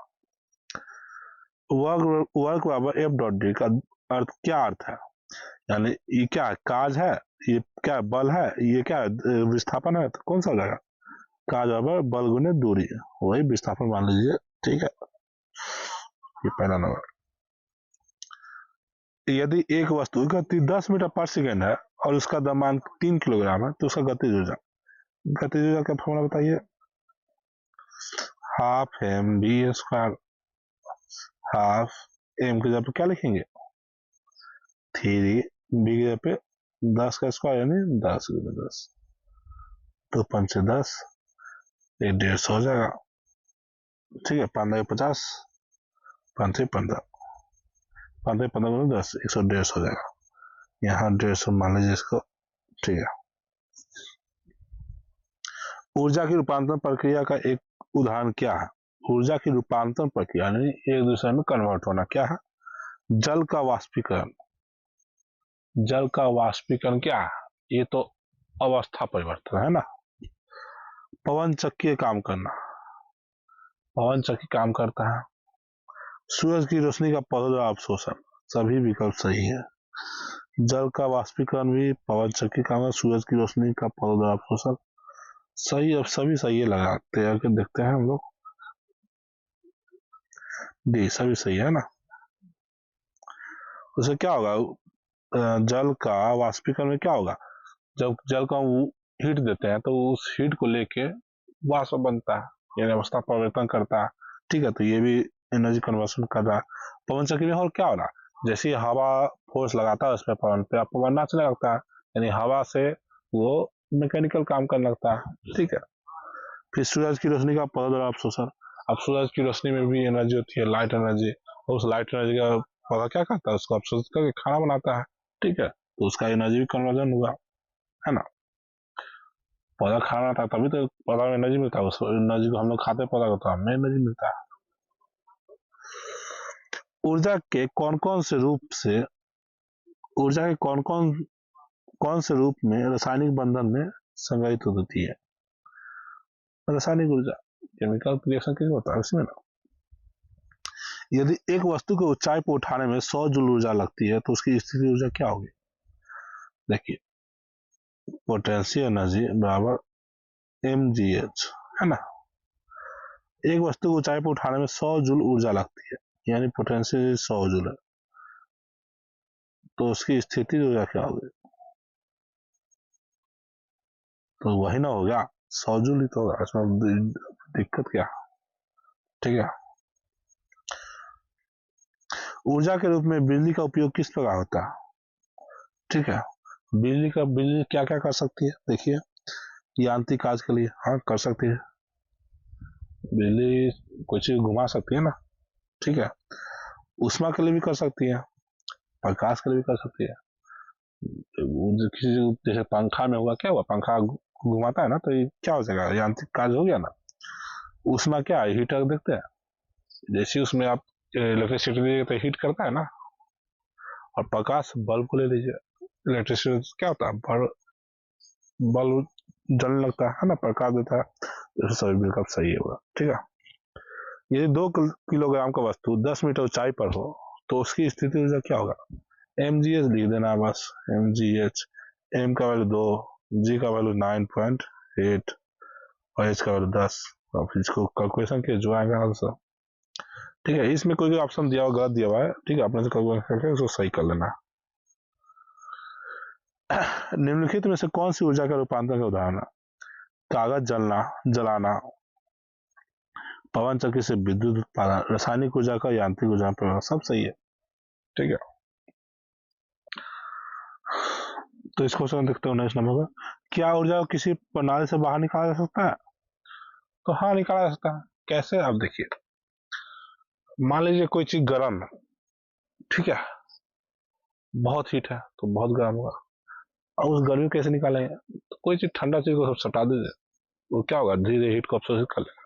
ठीक है, उससे एनर्जी बाहर निकल जाएगी। मान लीजिए कोई बैटरी में एनर्जी है, तो उसको एक तार लगा के दोनों शॉर्ट कर दीजिए, वो बैटरी खत्म हो जाएगा, एनर्जी लॉस होगा। ठीक है, तो हाँ, यदि एक मशीन 200 जूल कार्य करती है और उसकी प्रभावशीलता 80% है, तो उसमें लगाई गई ऊर्जा कितनी होगी? तो उसमें लगाई गई ऊर्जा कितनी होगी? तो क्या बोल रहा है कि वर्ग 200 जूल होती है, ठीक है, और वो जो काम करता है वो 80% ही काम करता है। ठीक है, तो उसमें लगाई गई ऊर्जा कितनी होगी? देखिए, ये 80% ही वर्क करता है, ठीक है, और वो काम कितना किया, 200 जूल कर दिया। कितना एनर्जी देंगे कि 200 जूल काम किया होगा वो? तो देखिए, इसमें से इसका 80% निकालेंगे, जो 200 जूल होगा वही आंसर हो जाएगा। तो इसमें से किसका 80% 200 जूल होगा, देखते हैं। 250 का 80% करेंगे, कितना हो जाएगा बताइए? 8×5 = 40, 8×9 = 24, ये हो जाएगा आंसर। ठीक है, इसका मतलब समझे ना कि एक मशीन 80% ही काज करता है, उसका एनर्जी जो भी देते हैं उसका 80% ही काज करता है, बाकी पर बात करता है। तो अगर वो मशीन 200 जूल काज कर लेती है तो उसमें एनर्जी कितना दिए होंगे? 200 जूल तो नहीं होगा, कहीं 200 जूल दिए हो तो 80% हटा दिया होगा। ठीक है, वैसे तो 250 जूल दिए, तो 250 जूल में 200 जूल काम किया। ठीक है, अपना ऑप्शन से बना लेंगे देख के, है ना। तो नेक्स्ट हमारा ये सब व्याख्या उसका। नेक्स्ट है पावर। पावर क्या? ठीक है, देखिए, पावर किसी कार्य को करने की दर या गति को मापने वाली भौतिक राशि है। ठीक है, इसका अर्थ है किसी कार्य को कितनी तेजी से किया जा सकता है ना। यदि किसी कार्य को किसी निश्चित समय में किया जाए तो शक्ति उस कार्य और समय के अनुपात के बराबर हो सकता है। ठीक है, अब ये शक्ति क्या बताता है, पावर क्या बताता है? पावर ये बताता है कि किसी दिए हुए समय में वो कितना कार्य कर सकता है, वो हमारा पावर हो गया। ठीक है, समझे? यानी कोई चीज हम किसी को एनर्जी दिए, ठीक है, एनर्जी दिए, और किसी दिए हुए समय वो कितना काम कर सकता है, उसी को पावर बोलते हैं। ठीक है, किसी कार्य को कितनी तेजी से भी किया जाता है, यानी वही ना बता रहा है कि दिए गए समय में कितना एनर्जी से वो काम करता है, ठीक है, कितना कार्य करता है, वही हमारा पावर दर्शाता है। पावर का फॉर्मूला क्या हो गया, W/T। ठीक है, W क्या है, वर्क है, काम, और T हमारा समय हो गया।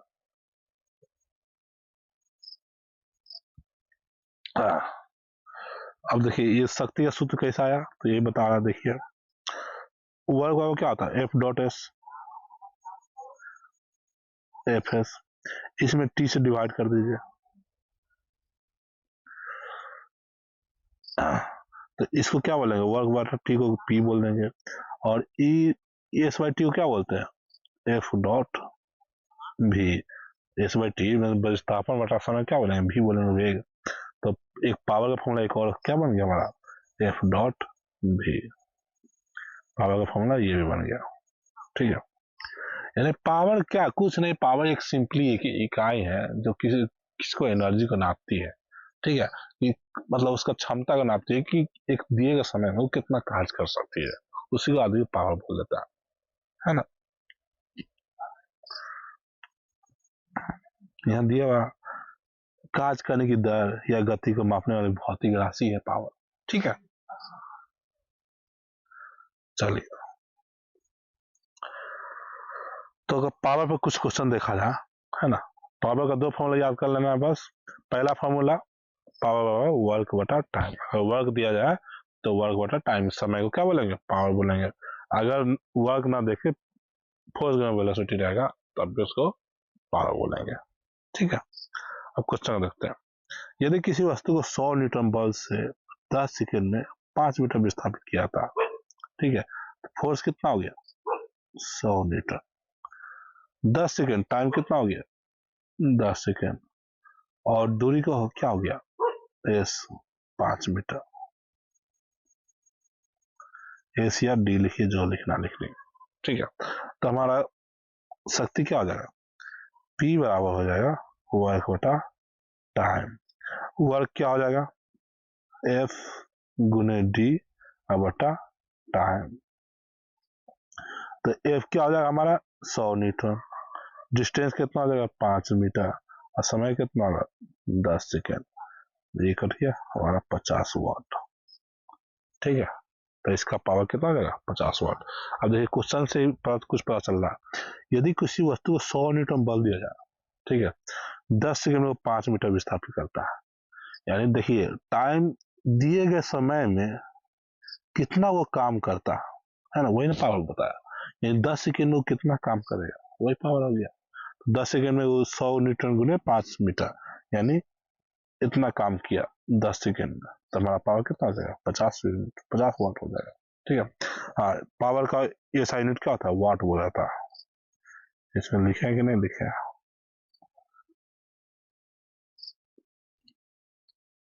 यहाँ पे लिखा, इसका ऐसा यूनिट वाट होता है, ठीक है, 1 वाट होगा 1 जूल प्रति सेकंड, ठीक है, 1 जूल प्रति सेकंड होता है, उसका वाट बोलेंगे। अब कुछ क्वेश्चन देखते हैं पावर पे, शक्ति किसका माप है, ठीक है, तो कार्य करने की दर को, है ना, कार्य करने की दर, कार्य का नहीं होगा, बल का भी नहीं होगा, और ऊर्जा का संरक्षण होगा, किसको बोले, कार्य करने की दर को बोले। शक्ति का ऐसा वाट हमेशा याद रखना है, कितना पूछा भी गया, ठीक है, ऐसे याद कर लेना है। यदि किसी कार्य को अधिक समय में किया जाए तो शक्ति का मान क्या होगा, देखिए पावर का फॉर्मूला क्या होता है, W बटा टी, यानी power directly proportional to W, यानी वर्क, यानी क्या है, शक्ति बल के समानुपाती है, सॉरी कार्य के समानुपाती है, ये क्या है, कार्य है, ये क्या है, शक्ति है ना। तो शक्ति कार्य के समानुपाती है, यानी जितना ज्यादा कार्य करेंगे उतना ज्यादा शक्ति बढ़ेगा, लेकिन पावर व्युत का मानुपाती होता है समय का, है ना, इसका व्युत का मानुपाती हुआ, यानी कि समय जितना ज्यादा लगेगा उतना कम पावर होगा। देखिए अभी आप दैनिक जीवन में सोचिए ना, कि 2 आदमी है, एक आदमी बहुत एक्टिव है और एक आदमी बहुत सुस्त है, ठीक है, तो क्या करता, दोनों आदमी को एक काम दिया, नॉर्मल काम, जो दोनों आदमी सेम काम रहेगा, सेम एनर्जी लगेगा दोनों में, लेकिन एक आदमी क्या करता है, धीरे धीरे धीरे काम करता है, सुस्त आदमी क्या करता, धीरे धीरे काम करेगा, और जो एक्टिविज्म तेज है, उसी काम को फास्ट कर देगा, ठीक है। तो किसका ज्यादा पावर है, जो आदमी फास्ट कर रहा है उसका पावर ज्यादा होगा, जो आदमी सुस्त कर रहा है उसके पास पावर बहुत कम होगा, पहले सुस्ती से कर रहा है, तो सुस्ती वाला क्या हुआ, टाइम ज्यादा ले रहा है, यानी पावर का मतलब टाइम ज्यादा, और जिसका पावर ज्यादा उसका वर्क ज्यादा, एनर्जी ज्यादा, ठीक है। तो टाइम के साथ घटेगा, टाइम बढ़ेगा तो पावर घटेगा। किसी व्यक्ति ने 100 जूल का आज 10 सेकेंड में किया, उसकी शक्ति कितना होगा, तो पावर बराबर W/T, तो W 100 जूल, T 10 सेकेंड, उसका 10 वाट, ठीक है। शक्ति का सूत्र क्या, P बराबर W/T, कहाँ गया W/T, यहाँ, ठीक है। किसी वस्तु पर 50 न्यूटन बल लगाया जाता है जिसमें 5 मीटर विस्थापित होता है, तो काज का मान क्या होगा, तो P बराबर W/T ही ना होता, तो W काज का वैल्यू पूछा तो यही पूछ रहा है, तो इसको इधर कर देंगे, W बराबर P गुने T। अब देख लेते हैं, 50 न्यूटन बल लगाया था, तो यहाँ P के पर फोर्स लगे, यहाँ पर W और 5 मीटर विस्थापित होता है, तो यहाँ पर काज का मान क्या हो जाएगा, अरे यहाँ तो पावर का मतलब ही नहीं बनता, यहाँ पावर लिखने की जरूरत नहीं है ना, यहाँ तो डायरेक्ट फॉर्मूला लगा देंगे ना, वर्क बराबर फोर्स गुने डिस्टेंस, ठीक है। तो F बराबर 50 न्यूटन गुने डिस्टेंस 5 मीटर, यानी कि 250, ठीक है। ध्यान देना क्वेश्चन पे, ठीक है। हमें लगा कि इस पावर क्वेश्चन होगा, इसलिए पावर को फॉलो करते। चलो नेक्स्ट, यदि विस्थापन 0 हो तो शक्ति का मान क्या होगा। अब देखिए, P और W/T हम जानते हैं कि वर्क क्या होता है, F गुने S/T, और जब यही 0 हो जाए तो पावर क्या हो जाएगा, 0, तो पावर 0। यदि कार्य 500 जूल है और समय 25 सेकंड है तो शक्ति कितनी होगी, वही फार्मूला अप्लाई कर देंगे, है ना, 500/25, ठीक है, 20 वाट। 1 वाट के बराबर कौन सी इकाई है, 1 जूल प्रति सेकंड, याद रखना है 1 जूल प्रति सेकंड, ठीक है। निम्न से कौन सा शक्ति को व्यक्त करता है, तो दो फॉर्मूला हम लोग पढ़े थे ना, P बराबर W/T, और एक और फॉर्मूला पढ़ा था क्या, P बराबर F.V। अब देख लीजिए दोनों में से कौन है, तो यहाँ दिया हुआ है, ठीक है।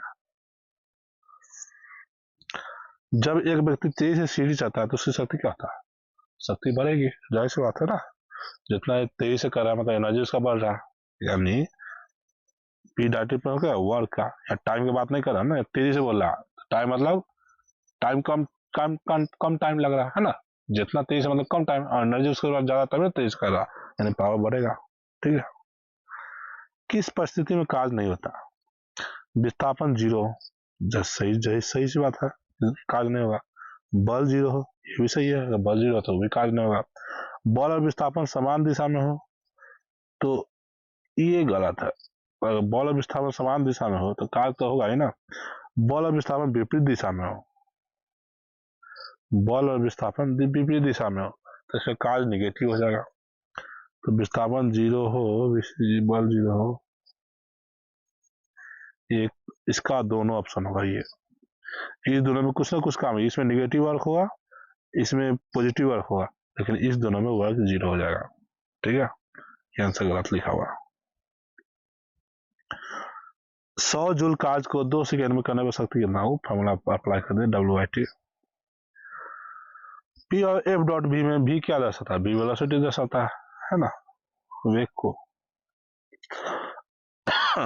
शक्ति का मान तब सुनेगा जब कब, बल 0 जरूर शून्य होगा, विस्थापन 0 ये भी शून्य होगा, दोनों ए और बी, ठीक है।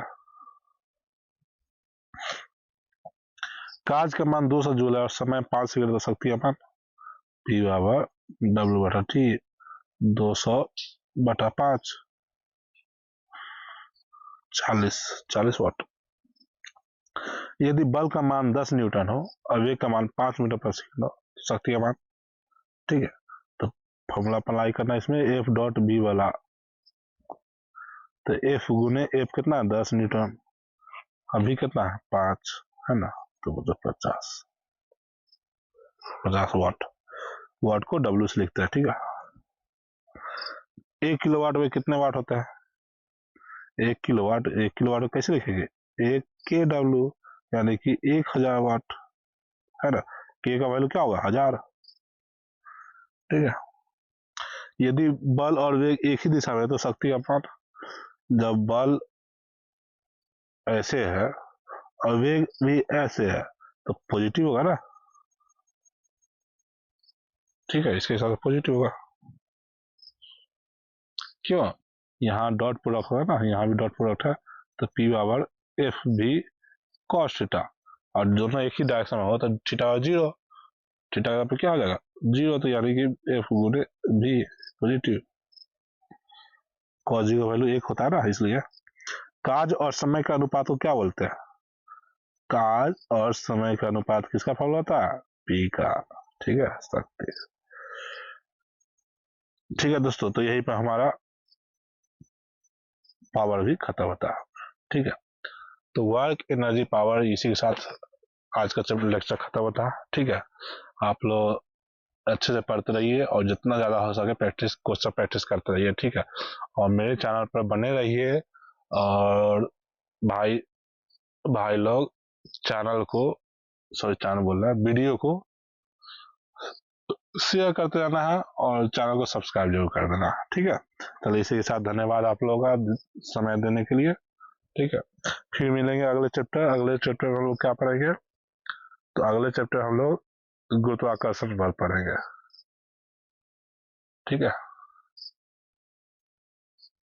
चलिए।